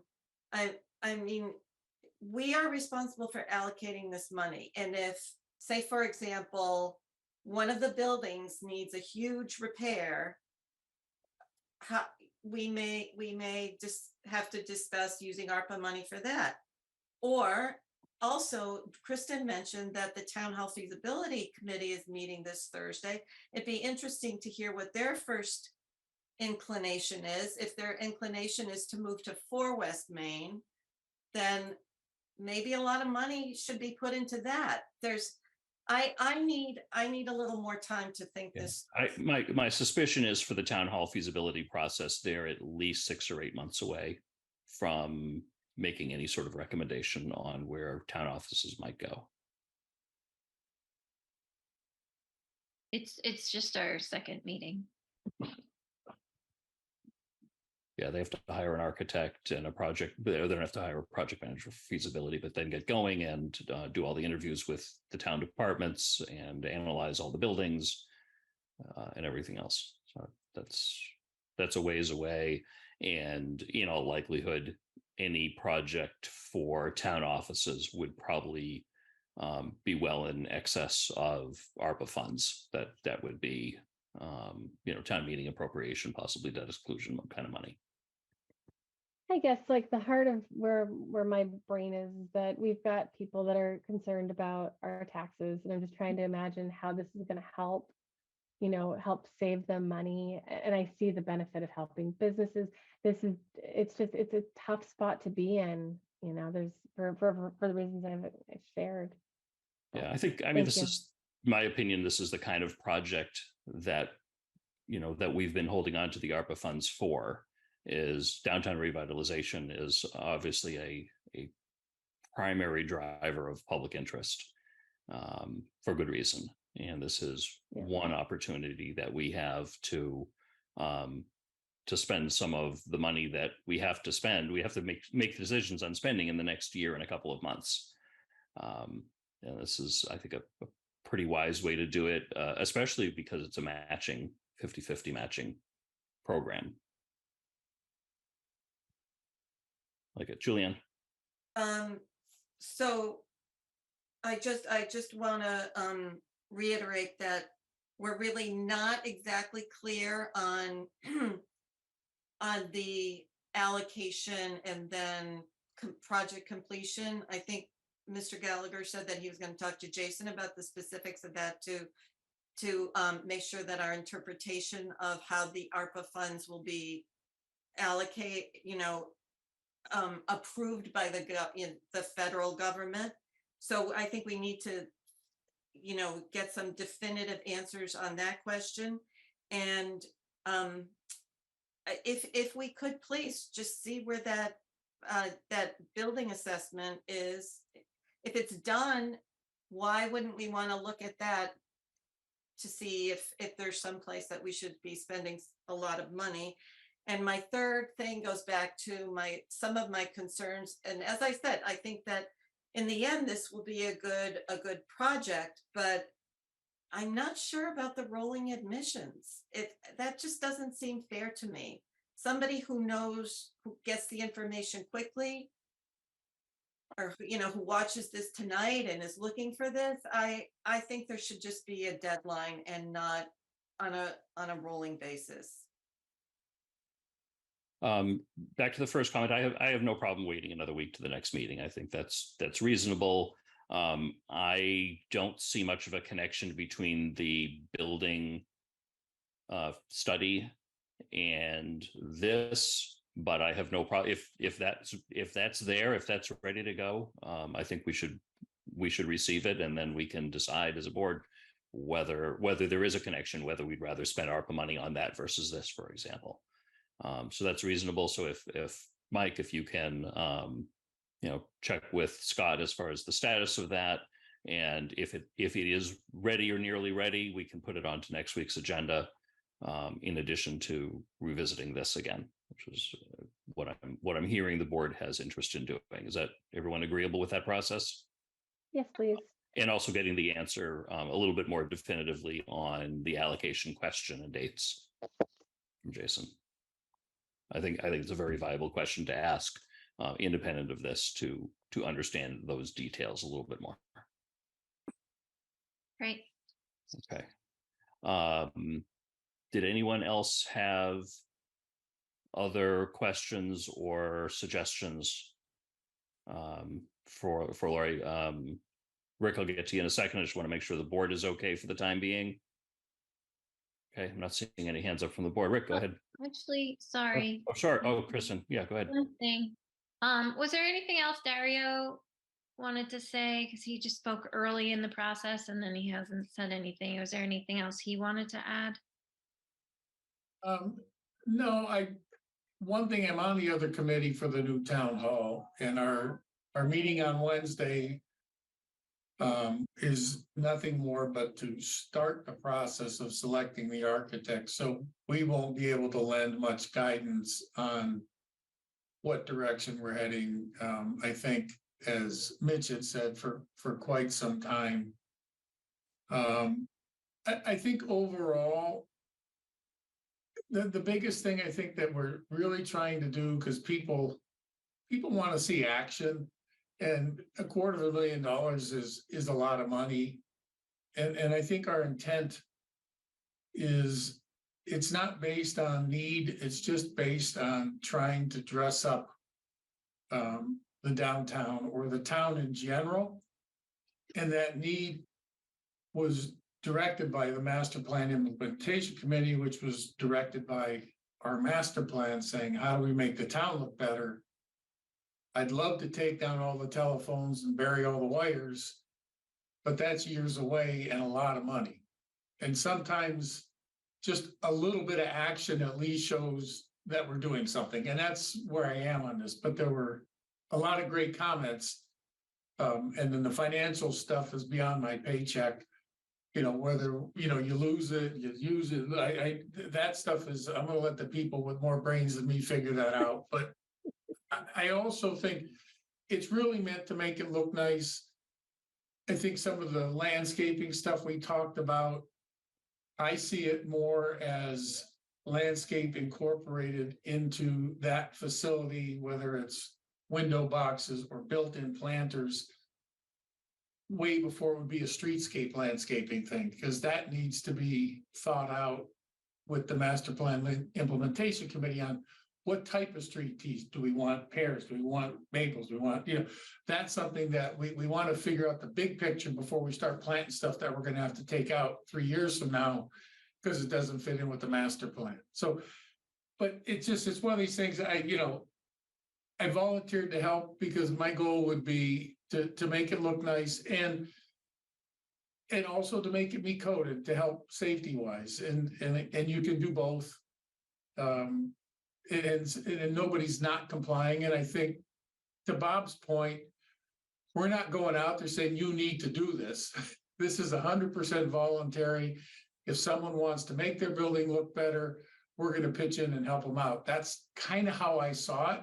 And I think that kind of makes sense. The fiscal part, like I said, I hold up the white flag on what makes the most sense and the priorities and the timing. Because I happen to be on a lot of these committees all of a sudden. Can you help? Can you help? And I do want to help. But eventually I'm going to hold up the surrender flag too. So those are my comments. I think it's a well-intended program, but all the other stuff that got brought up, I never thought of half of that, but it certainly all makes sense. So that's it. Thanks, Dario. I want to let Rick speak. He's had his hand up, and we'll go around one more time with the board. Rick. Yeah, first of all, I was just going to, in my final comments, we're going to now kind of echo what Dario said. I think this is a good opportunity to show we're starting to make some progress on improving the look and feel of the downtown. There's no doubt it needs to be a voluntary program. And I do think that the point that was raised about making sure that if the money can be allocated to the program and not specific projects within the program, we would have time to revisit reallocating the money to other projects if it became apparent that a couple that we approved weren't going to get done in time or weren't going to get done the way they were projected. Even if there's an end date of November 1st, 2026, I think that Lori and Bob and Dario would know quite a bit before that the possibility of projects not being done properly or being done to completion. And there'd be time earlier on in 2026 to pivot with some of that money. But I think that the point needs to be verified that in fact, if the money's dedicated to the program, that within the program, different uses can be determined during the course of the program. So I think that's a key point that should be resolved for the meeting next week. But if it turns out the money is available for the program and can be used in different ways during the course of the program, then I think there's not an issue. And it just gives us the opportunity to get some good things done and to actually show that we are moving forward with improving the downtown, which I think will gain momentum for the bigger projects after that. So I think those points that Dario raised were good. But the key to me is understanding that once the money is allocated, $250,000 for the program in general, it can be used in different ways during the administration of the program. The only thing I want to bring up is 4 West Main Street. The downtown master plan is going to recommend a fairly interesting way to redefine Blake Street from 4 West Main Street back to the existing fire station when it gets vacated. There's going to be a real good possibility there, even without being able to do anything about Route 20, to do some really interesting stuff between the intersection of Blake and Main and back to the fire station on Pierce Street. And 4 West Main is going to be a key catalyst site for opening up that whole area. And so I've said this before, we need to be very careful that the work of the town offices study committee and the downtown revitalization are coordinated very carefully to make sure that they're not at odds with each other. Because I think you're going to see the report is going to envision quite an interesting possibility of uses for 4 West Main to open up a whole gateway down Blake Street for a really interesting revitalization of the downtown over time. So I'm not saying that's exactly what we have to do, but we have to make sure that the work that's going on in the town offices committee and the work that's going on in the revitalization committee stay hand in hand. So we make the best overall decision for the town and not let those things get going in separate directions. Because I think, like I said, the downtown revitalization is viewing 4 West Main Street as a great catalyst and gateway to an interesting redevelopment of Blake Street. So just keep that in mind. And I know having Dario, and I think Ashley Davies is also participating in both committees there. So we've got some cross-pollination, but let's just keep that in front of us. Okay, that's all I got to say. Thank you very much, Rick. Any other questions or comments from members of the board? Lisa. I'm just going to reiterate the fact that I don't think we have all the time and money in the world. I don't think that we should be assuming that 4 West Main Street should be a 5-year or 10-year program. It should be now. We don't have the tax dollars to continue to build buildings for a situation where we already have a building that is. Lisa, I apologize for interrupting. 4 West Main isn't really on the agenda, so we're not making decisions on that. I think there was a question that came up ancillary to town offices, but it's not related. I don't think it's related to the sign and facade program. That's why I'm bringing it up. And I think that we should, next week, we're all tired. I think we need to sit on it for a week and think about it. Great, thank you. Oh, we do have a hand up from the audience. Our first one of the evening, Tom Reardon. Bring you in. Tom, if you could unmute yourself, identify yourself and let us know what's on your mind. Yes, thank you, Mr. Chairman. Tom Reardon, 7 Sunset Drive. I hope I'm not the only member of the audience tonight. This is a great program, well designed, well written. I have had the opportunity to serve on both design committees that administered storefront programs, as well as been a designer in Providence, Cambridge, Worcester. And I'm strongly in favor of the way this is set up in the terms of the matching funds. It's a great way to administer seed money to businesses in town. And I think the way the committee is set up will be very efficient and effective because you have licensed, trained professionals rather than, say, volunteer amateurs. So that's what I strongly urge you to recommend and approve. I do have some questions regarding some gray areas in terms of your wording. It mentions commercial properties. What happens with mixed use, horizontal and vertical mixed use buildings? Is that classified as commercial if it includes some multifamily? I guess that would be for Lori and Bob. I would consider a mixed use property to be eligible for the program. However, the improvements should focus on the commercial aspects of the building. How about properties that are historic and that fall within downtown neighborhood or Main Street residential that have commercial use or potential commercial use? Would they be excluded because they're not in a commercial zone technically?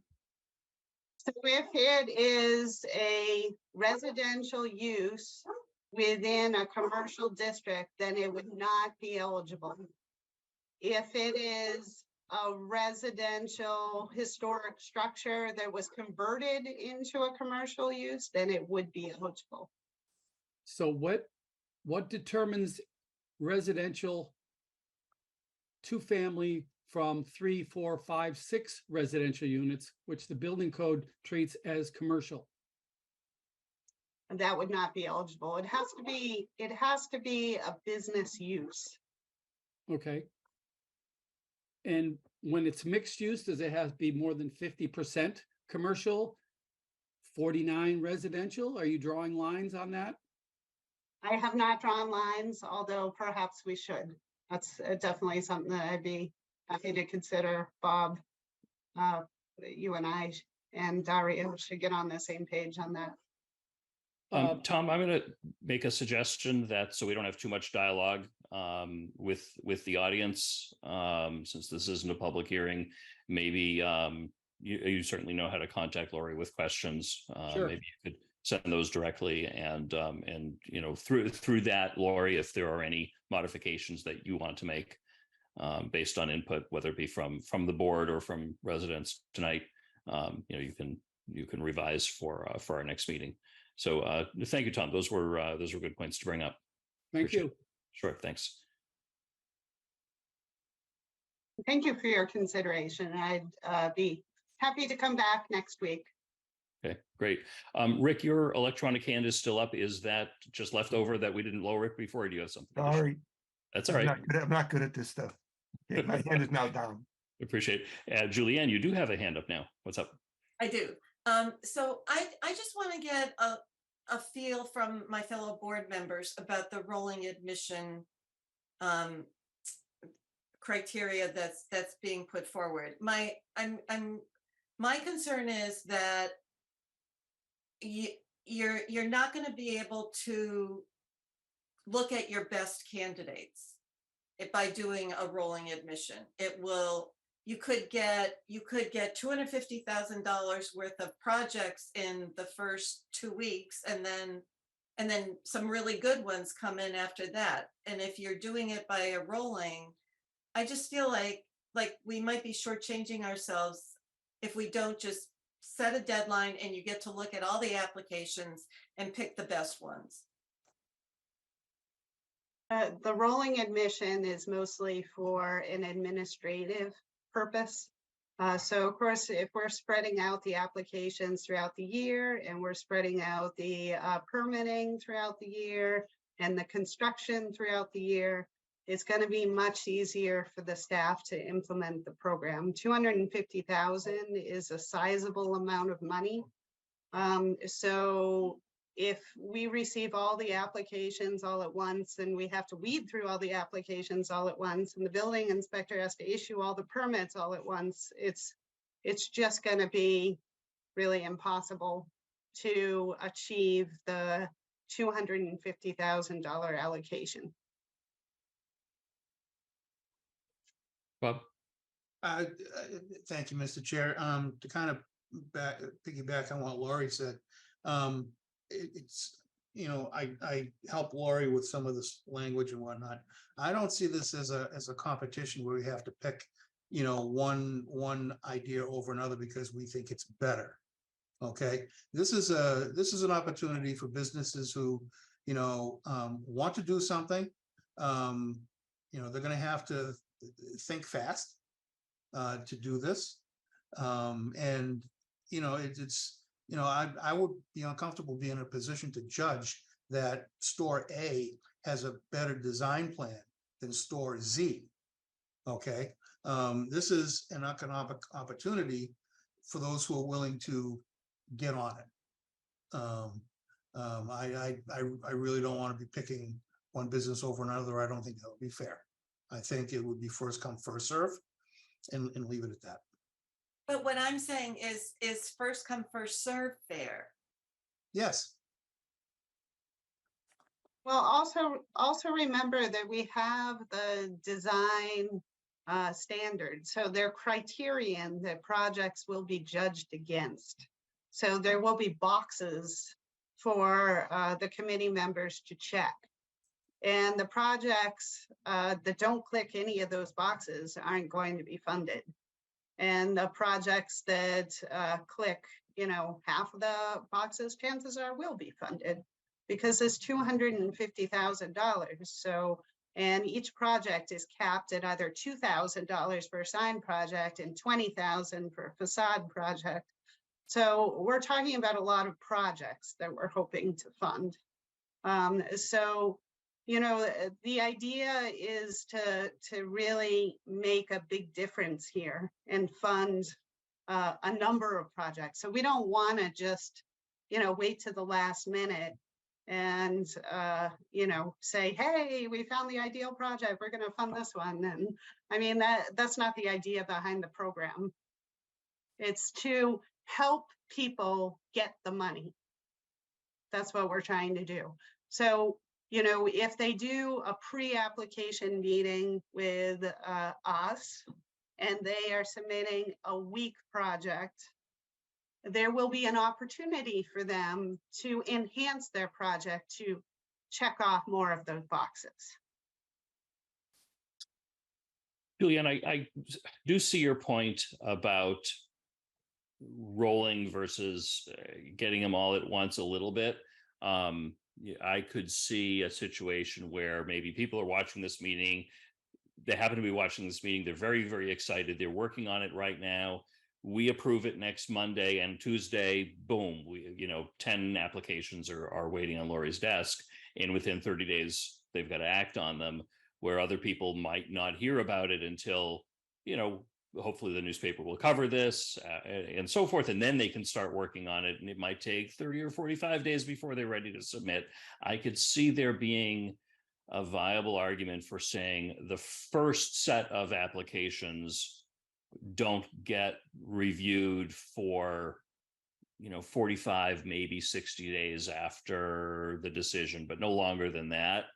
And then it becomes rolling. And that way it's fair to everyone, to have plenty of time, a month or 2 months to go ahead and sort out those details with their own ideas, with their own architects, and then submit.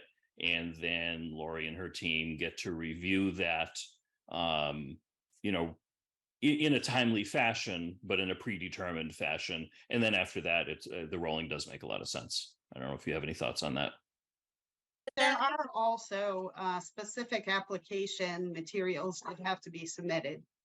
So there's an application form. They'll have to submit plans and architectural drawings, quotes on vendor letterhead. So we'll need at least 3 quotes for facade projects over 10,000, at least 2 quotes for signage projects and all other facade projects. They have to provide insurance information, deed information. So there's a whole bunch of information that they have to submit. So what I anticipate is the first few months will just be spreading the word. And then those who are interested in applying for funds are going to be working on their project scopes. So they're going to be, possibly hiring an architect. They'll be, looking at various sign vendors. They'll be coming up with designs. And then they will, get all their ducks in a row and submit. So I don't anticipate that there will be any submittals at all, probably for the first 60 days. And then maybe we'll have some small projects like sign projects that will start to peter in. And then the bigger projects won't probably come in for another 6 months. So that's why I really thought that the rolling process would work well, because we might as well get started with those little sign projects as soon as possible. And the people who are ready to go, chances are there are going to be some who are already thinking about, painting their facade. So they might already have quotes in hand. And they might be able to go quickly. So why make them wait for a year? I like Mitch's idea that, the first phase is, in 3 months or something is, you have three months or whatever time frame you decide on. Because to your point, yeah, there are probably several businesses that would like to paint and they just don't have the money right now, and they've got everything ready, but then there might be others who are not that far along. And I think to make it a fairer process, I like Mitch's idea doing it in phases. But that's, So, I so, want the other people. yeah, so what I was suggesting, Julianne, just confirm that you're in agreement with it, is something like, let's say again, on the assumption we approve this on September 18th, that maybe, mid-November or December 1st might be the earliest that Lori and her team would review and consider granting awards.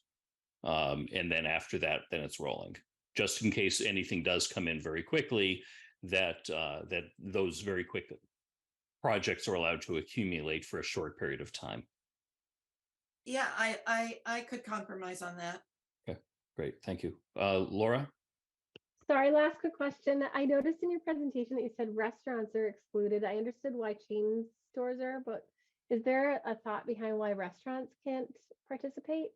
No, it's just chain restaurants. Oh, So if it's a regular, mom and pop, like the Pickle House, okay. they would be eligible to apply, but if it were Burger King, they would not. Okay. That makes sense. Thank you. Thanks, Laura. Good question. Okay, last chance. Any other questions or comments from the board or staff before we move on to the next agenda item? All right, so we'll be revisiting this 1 week from tonight. Lori and Bob and Rick and everybody, thank you very, very much for joining us this evening and spending some quality time with us on this proposal. All right. Thank you. Great. Thank you. Next on our agenda, we have consideration of open meeting law response for a complaint filed against the select board regarding the August 14, 2023 meeting by Patrick Higgins and Associates. I will very briefly summarize this. This is the second time in the past year or so that we've heard from Attorney Higgins. For those who don't remember, Attorney Higgins is an attorney somewhere in the South, but I guess he used to live in Massachusetts, or sometimes does. And he pays a lot of attention to agendas, primarily of select boards and some other committees throughout Massachusetts, and looks for sometimes minor deficiencies and files complaints. That doesn't mean that the complaints are invalid, but that sets a little bit of a tone for, for those who are curious. If you go to the state open meeting law page in the Attorney General's office, there you can search on his name and find quite a wide variety and long list of complaints. So he has filed a complaint against us for two causes that he saw in one agenda meeting of our August 14th agenda. One was that at that meeting we named, I think it was about 53 people that the town clerk had recommended to be elections officials to help the town clerk in upcoming elections. And the argument was made that we were appointing an explicit set of people. Those names should have been on the agenda. They were in the agenda packet, but they were not on the agenda. And the other piece of the complaint was that we had waited too long to approve a set of meeting minutes, because you're allowed to wait the longer of 30 days or 3 meetings. Normally 30 days, we have 1 or 2 meetings, but because of all of the extra things that were going on in the summer regarding hiring and executive session information and so forth, we did in fact have 3 meetings between 2 regular meetings. But as it turned out, one of them was executive session only. So our counsel says that doesn't count. Mike, I'll turn it over to you to offer any additional thoughts on this before we take action.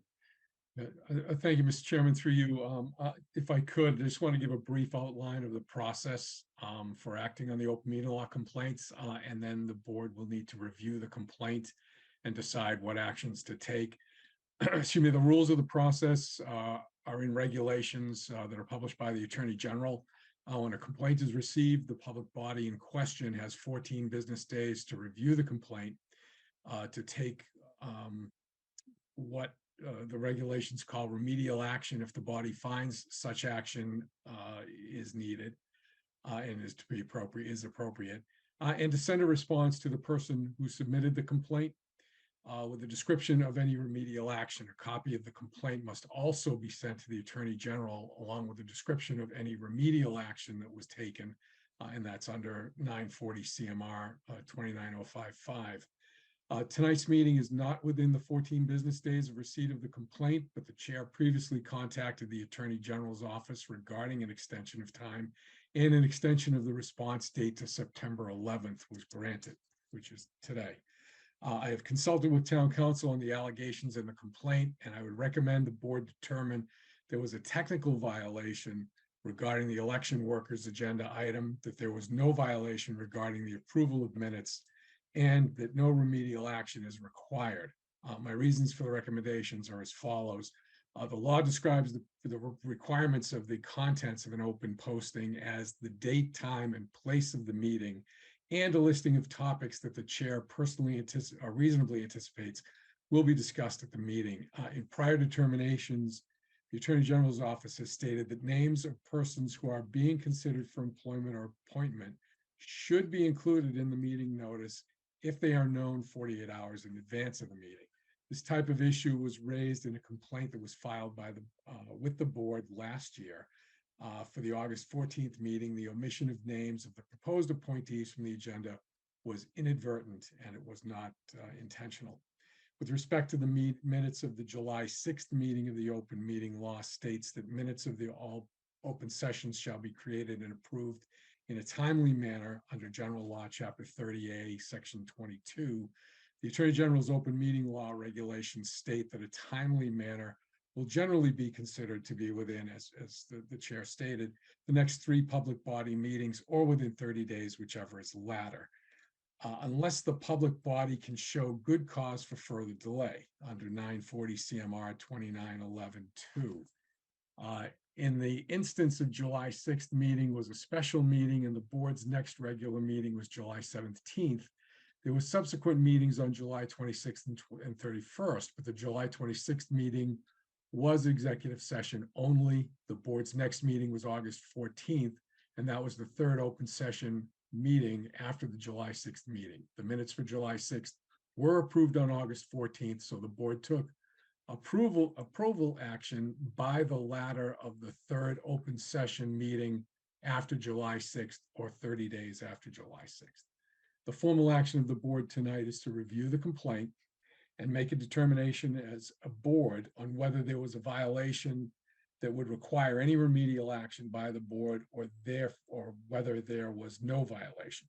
If the board determines that remedial action is required, it needs to specify the particular action.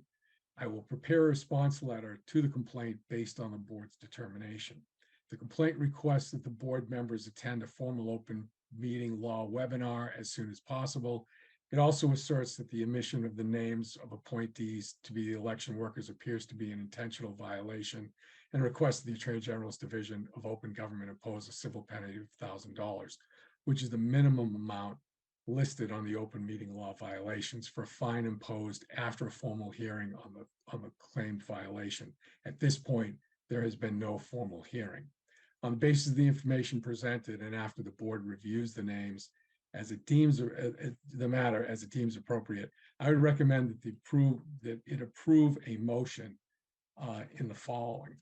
I move the board vote to find that after a review of the open meeting law complaint regarding the board's meeting of August 14th, 2023, there was an inadvertent violation of the open meeting law with respect to agenda item 6, the annual appointment of election workers, that there was no violation with respect to the approval of the minutes of the board's meeting of July 6, 2023, that the only remedial measure needed with respect to the board's meeting of August 14th, 2023 is that for all future agendas that include appointments to the town office or position, the chair and town administrator's office ensure that the names of the potential appointees, if known, be included, and that the town administrator report this vote to Mr. Higgins.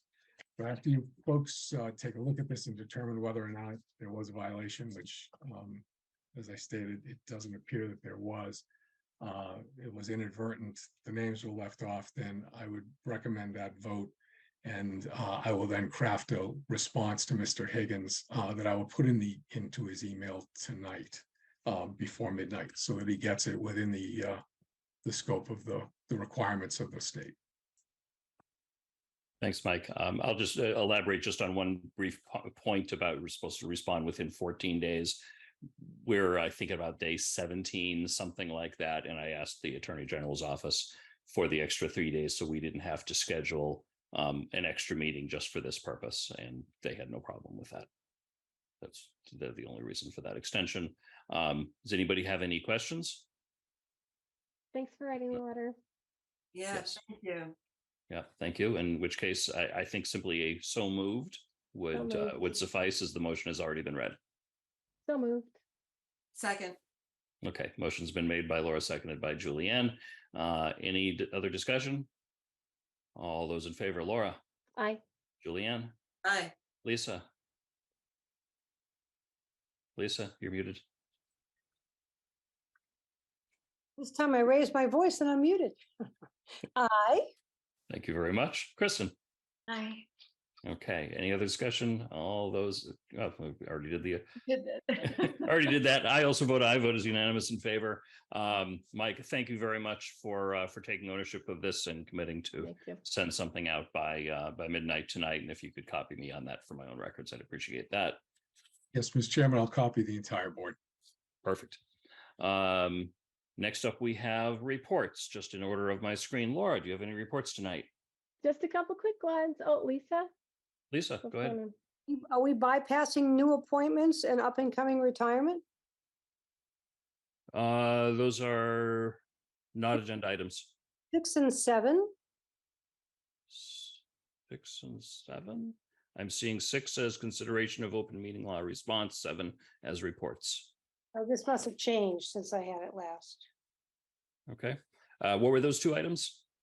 New appointments with the interim town administrator, Michael Gallagher, and interim assistant town administrator, Diane Wackel. I mentioned those at the beginning of the meeting. Beginning of the open portion of the meeting, I mentioned those. Then Yep. you may up and coming retirees as well.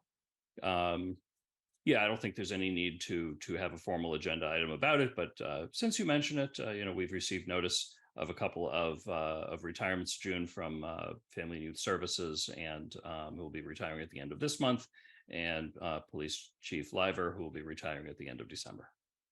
So Okay. didn't have to include them, but it's worthy of mentioning. May have changed. Okay, sorry, Laura. Oh, no That's all problem. right. Okay, reports, Laura. Just a couple quick ones. I got to enjoy the pancake breakfast yesterday with the Boy Scouts. I was delighted to see our delegates join us at that breakfast, and they're really enthusiastic about continuing to work with us in the town. The next item that I wanted to mention is that anybody that graduated from any Northborough high schools is invited to attend the Northborough Schools reunion. They're looking to get that date finalized. I'm sorry, confirmed by September 18th. The event will take place on Saturday, September 30th at the Haven Country Club. So if you're interested in tickets, please send a note to Carolyn Squanti, and her email is, sorry about that, mtshthlns@aol.com. And that was all that I've got today. Thank you so much. Great, thanks. Laura, Julianne, any reports tonight? I just have a couple of requests and questions. As long as we're asking for the building assessment, could we also get the mold report? That on White White Cliffs? Cliffs, there was that, I know that the technicians were in, so that's probably available. And where are we with the session with Mr. Nutting? Has that been scheduled? That's a good question. So we had tentatively scheduled that for, no, it's scheduled, but talked about having it in September with the thought that we would have a permanent town administrator in place by then, because the recommendation was wait until you've got a town administrator, and then have Jeff come in to do that program with that person. And we all thought that made a good idea. Obviously, things happened. We don't have a permanent administrator. We have another excellent interim administrator. So we could do it either way. Mike, I don't know if you have any suggestions as to, if you're even familiar with this item, as of waiting versus not waiting. and what the board would like to do. We do it either way. Mr. Chairman, through you, I am aware of that program. Mr. Reed filled me in before he left. Honestly, I don't see a problem doing it either way. Either with me in the role that I'm in with Mr. Nutting, or waiting. Maybe one of those things you want to do sooner rather than later.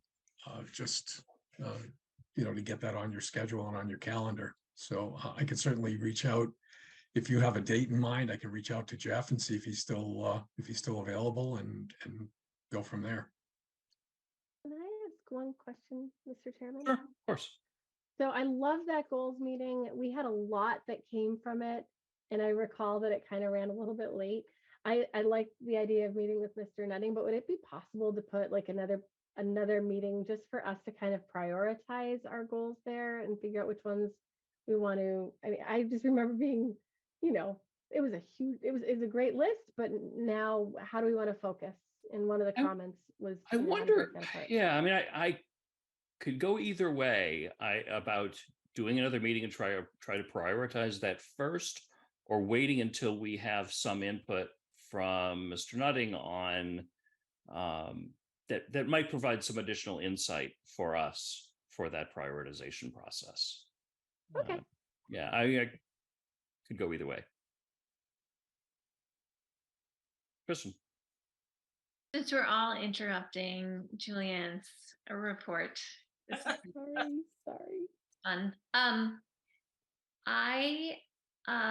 I think it would be really great to have that happen soon with our current interim town administrator, since he just started, and he he will hopefully be here at least through a good chunk of budget season and everything. I think it's relevant and helpful, and I would be all for doing that with him. And then also, at least from your interview, Mike, what we did was, when you were talking about all the jobs you'd had, it seemed like you didn't just, have the other guy or woman get hired and then you leave. You sometimes do a little bit of overlap at least. And if you were able to do that in Northborough, it would certainly be relevant to have you at that meeting with us. So that's my 2 cents on that. With Jeff. But Kristen, where do you stand with having another meeting to amongst ourselves to prioritize our list? Do you think that? I could probably live without that, just because I feel like we could talk about that at 6 more meetings, and at some point we have to stop ourselves and get organized. I already made another list since then, so. Lisa. Okay, I'm going to weigh in now, Julianne. Sorry. I would like to get it narrowed down a little bit more. I think we deserve to spend that time in advance and find out, which of the things are more critical and more important, and or maybe we have already taken care of some of the other things by then. And I'm all for putting yet another meeting on. I think that's fabulous.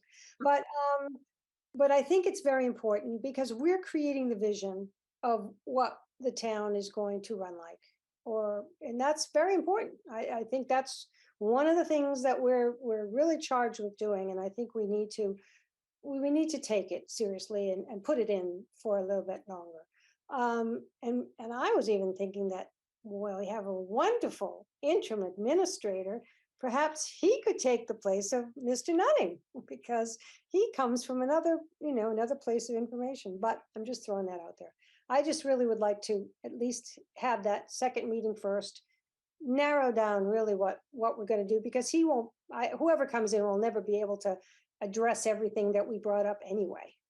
So I think that it behooves us to do it in a more defined manner. All right, so there are two suggestions there. One is to hold our subsequent goals meeting, or maybe multiple goals meetings before bringing in someone from the outside, and to not bring anyone in from the outside, but to use Mike instead. I think we should have Jeff come in sooner, and I think it should not be Mike. Nothing against Mike, but I think it's beneficial for it to be somebody from the outside whose job it is to do that. And Mike, I don't know if you have any thoughts either way on that. Mr. Chairman, through you, I think it would be good to get Jeff's take on the world. Jeff's been doing this for a lot longer than I have, and was in a number of different communities. I've been in 4 now, so 5, yeah.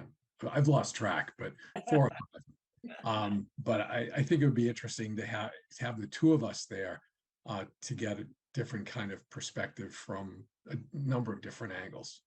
You know, I have a lot of private sector experience that I've been able to bring forward into the public sector. Jeff's been in the public sector the majority of his career, so you've got 2 different perspectives that you'll get, and I think it'd be beneficial to the board and the community if you got both of those. Interesting. Good. All right. So I think Christian and I want to have the meeting with Jeff earlier rather than later. Lisa later. Julianne, you started this item. Do you have an opinion either way? Well, I'm going to go back to what Laura said. I mean, I want to meet with Mr. Nutting sooner rather than later, but I think we need to have a meeting to prioritize our goals before he comes, because I think it will just make the whole meeting with him more expeditious. I'm not sure we could prioritize all of our goals in one meeting, given the duration of that first meeting and the number of items that came up there. I think that's going to take a number of subsequent meetings to do. It's important to do. We should do it, but I don't think we can do that in one night. Well, I think we should try. Okay. Laura, thoughts? I guess there's a variety of ways. We could categorize it like short-term goals, long-term goals, or we could do it like easy to do, more challenging to do. If there's an easy way to stack rank them as a group, just to kind of guide. I mean, it was 3 very like long pages with a very diverse group of goals. And there were even some goals that we didn't categorize because I was running out of categories at that hour. Sure. And I just want to make the most, but I agree. I don't want to wait. I want to move forward as quickly as possible. So however we can do this to accomplish both goals, I'm up for, but I don't want to waste Mr. Nutting's time if there's things that maybe aren't important for the rest of the board for an immediate, project. So I think, what we're bringing him on for isn't to help us sort out a specific list of goals. It's to, broad education and process suggestions and everything else as far as being the best board we can be. I see it as possibly educational into the goal setting process, and not, I don't think his job is going to be looking at the list of goals that we've made and say, oh, do this one before that one. Got it. Okay, but I will put the pressure on you, Laura, to be the tiebreaker as far as which we do first. Wait, so Julianne and Lisa are review the list first? Yeah. Julianne and Lisa want to work on the goals first. Kristen and I want to meet with Jeff first. I would like to have one more meeting to just prioritize the list just really quickly and at least make sure we covered all the bases. That meeting went long, and I just want to make sure that we really captured, it was very disorganized with what I sent towards the end of that list to Julianne. And I explained, I was under the impression we were going to have one more meeting to do it. Yeah. Oh, I think it's going to take more than one more meeting. Yeah, that's fine. I have no problem. It looks like majority rules that we're going to schedule Julianne, a goals meeting, and then a meeting with Jeff. Is that reasonable to do one goals meeting and then the meeting with Jeff, and we can work on scheduling them both? Yeah. Could we schedule them both, get them both on the calendar? Yeah. Then I'm fine with it. More time with my friends on the board, the better. Okay. Sounds good. Thank All right. you. So we will work on that over the next few days. And Julianne, I'll bring it back to you. Do you have any further reports? That ends my report. Okay. Lisa, any reports tonight? Of course. Okay, first I'd like to announce that today is 9/11, almost done, and that and the assault on the Twin Towers in the country. I want to thank those who gave their lives, the family members that were lost, and the health that was given away to help with the recovery of the recovery efforts, as well as those who lost their lives at the assault. I know it's been a long time, but I think it's nice to honor those people. Okay, I attended the Housing Authority meeting for the first time, and I met the new director, who is Ron Bonney, Bonney, and I was quite impressed with him. The reason that I went to the meeting was because I had seen his work up for the year's budget and the way he did it and how precise it was and all the things that he put into it. And I wasn't disappointed when I went to the meeting. He did a great job in making the presentation. He was well versed in the things that he has to do for this housing authority. I think they're all very happy to have a new director. And he talked about updating wiring and upgrading the kitchens for these units, at least at the Village, I believe it's called. And there was talk about the parking for residents is not specific by unit number. And that means anybody can come and park anywhere. So if there's somebody working on somebody's building or whatever, a resident could basically not have a place to park. And I think that they should be numbered and, get that opportunity in because somebody mentioned it to me. Okay, and then I did want to ask about the fires, the police station and the upkeep of it. In 2021, the restaining and replacement of wood siding was originally in the capital plan, and the chief was asked to postpone due to budget constraints that year. A scope of the work was created on October 7, 21 and submitted in December of 22 and included by the administrator in the April of 2023's entire capital plan, where it passed a town meeting. To date, I believe the facilities manager has said the scope of the work will be started in the spring of 2024, with work to be done in the fall of 2024, and it needed an architect. I don't know why, but the scope was already done the year it passed without doing the work, and the cost is escalating with time. I think this should have been started in hand to project. And I'd like to find out a little bit more about how we can move that along more quickly, because with each month and year, the cost just keeps escalating. So I don't understand why, we have a holdup on that. And then the last thing I'll talk about is we've received several troubling emails from various residents past month, I'd have to say. One specifically was regarding sidewalks, which is my favorite topic. There was talk of snow removal and vegetation removal and obstructions to the crosswalk lights due to the snow mounds. This was from a few different people, actually. And we just had a presentation on the AAB compliance, but I don't know how that's really affected how we've done anything. We've had to ask to have greens removed from sidewalks, and there's still many sidewalks where they do need to be removed. This year, there was a crosswalk and handicapped parking area blocked in a few areas during Apple Fest, and people had talked about that and were not happy about it. And so I just wanted to bring that again forward and say that we really need to do a better job for the people who have difficulty walking. They're in wheelchairs, they may have a walker, they may have a cane. I think we really have to start taking better care. So that concludes my report, and thank you very much. Thanks, Lisa. Kristen, any reports tonight? Hi, yeah, I would like to share some good news. Everybody likes good news. Did everyone know, Mitch might know this, but I don't know that everyone else knows it, that the Northborough Free Library has been nominated by Congressman Jim McGovern for the 2024 National Medal for Museum and Library Service. That's a big deal. So nominated, didn't win it yet. They have to go through quite the process, but I was very excited about that. Jen Bruno, the library director, asked me to write a letter. She needed 3 letters of recommendation, and I have various connections with the library. So she asked me to write one, and I was very proud to do so. So hopefully we'll get some more news about that soon. I also enjoyed Apple Fest last weekend, and I was one of the few people who saw the fireworks because they were canceled, and then they had to be set off because they were already laid out, like I understood. And I felt bad for the police department and the fire department, who were probably getting a lot of eye rolls, but they were really beautiful. And I just want to share that my daughter, Rebecca, who went to Algonquin when she was a student there, she graduated in 2017.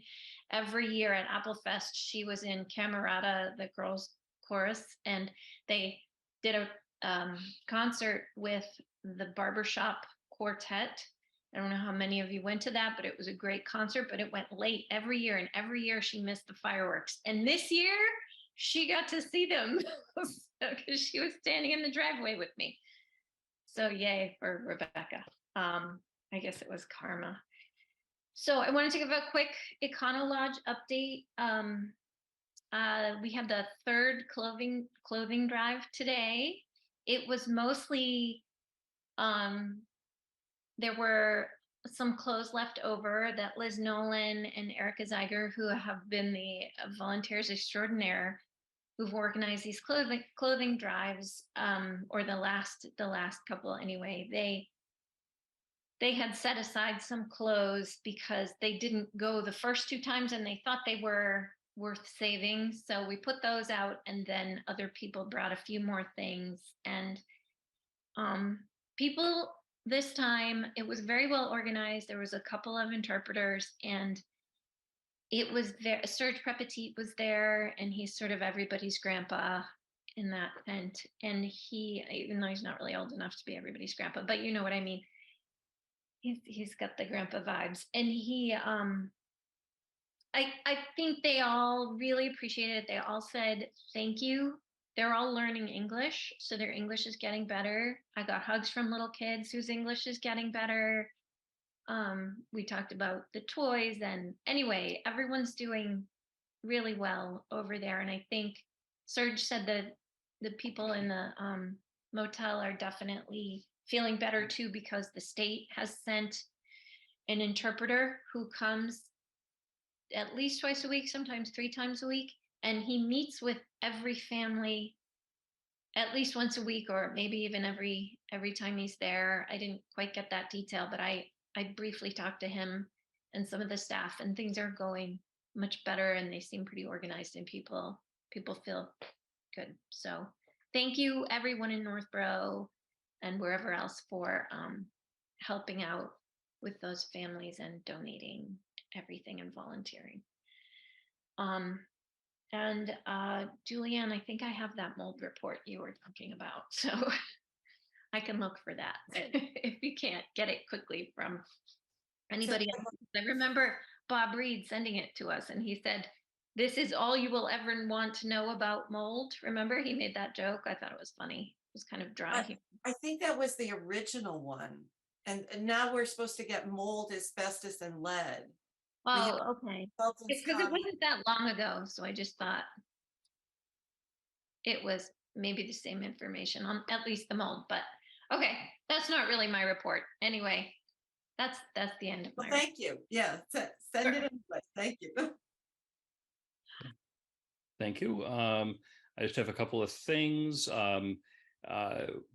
Back a few weeks ago, we had some emails from residents concerned about truck traffic on Bartlett Street, which we know is a recurring issue. Primarily, these were trucks that were backed up from the driveway going into the warehouses and blocking traffic.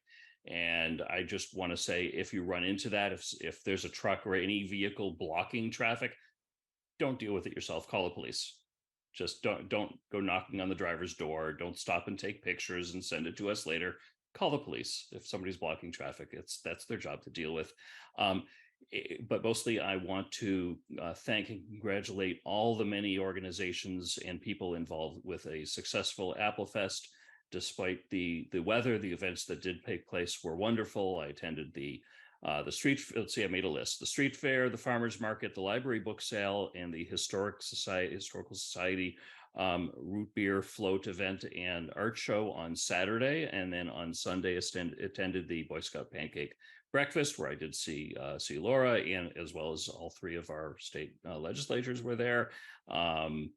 And also went back to the Historical Society for more ice cream. Unfortunately, as we all know, the rain canceled the fireworks, the parade, the car show, and the Taste of Northborough event. But congratulations to all those involved who, as always, put together a fantastic weekend for all of Northborough and surrounding communities. And that concludes my report. Mike or Diane, did you have anything to offer under reports? I do not. Mr. Chairman, through you, I do not at this point either. I'm on day 4 and still a sponge at this point. Very good. Thank you. Next up, we have some cemetery deeds. If someone would like to make a motion on the cemetery deeds. Mr. Chairman, I move the board vote to execute cemetery deeds 1173, 1174, 1175, and 1176. Second. Okay, motion made by Julianne, seconded by Lisa. Any discussion? All those in favor, Laura? Aye. Lisa? Aye. Julianne? Aye. Kristen? Aye. I also vote aye. Vote is unanimous in favor. The cemetery deeds are approved. Before we go into our closing public comment, does anyone else have any business to come before the board this evening? Okay, is there anyone from the public that wishes to offer any comment before we close out tonight's meeting? If so, raise your electronic hand. Going once, going twice. I see none. Public comment is closed. I will entertain a motion to adjourn. So moved. Second. Motion made by Julianne, seconded by Kristen to adjourn. All those in favor, Julianne? Aye. Kristen? Aye. Lisa? Aye. Laura? Aye. I also vote aye. Vote is unanimous in favor. We are adjourned 10:07.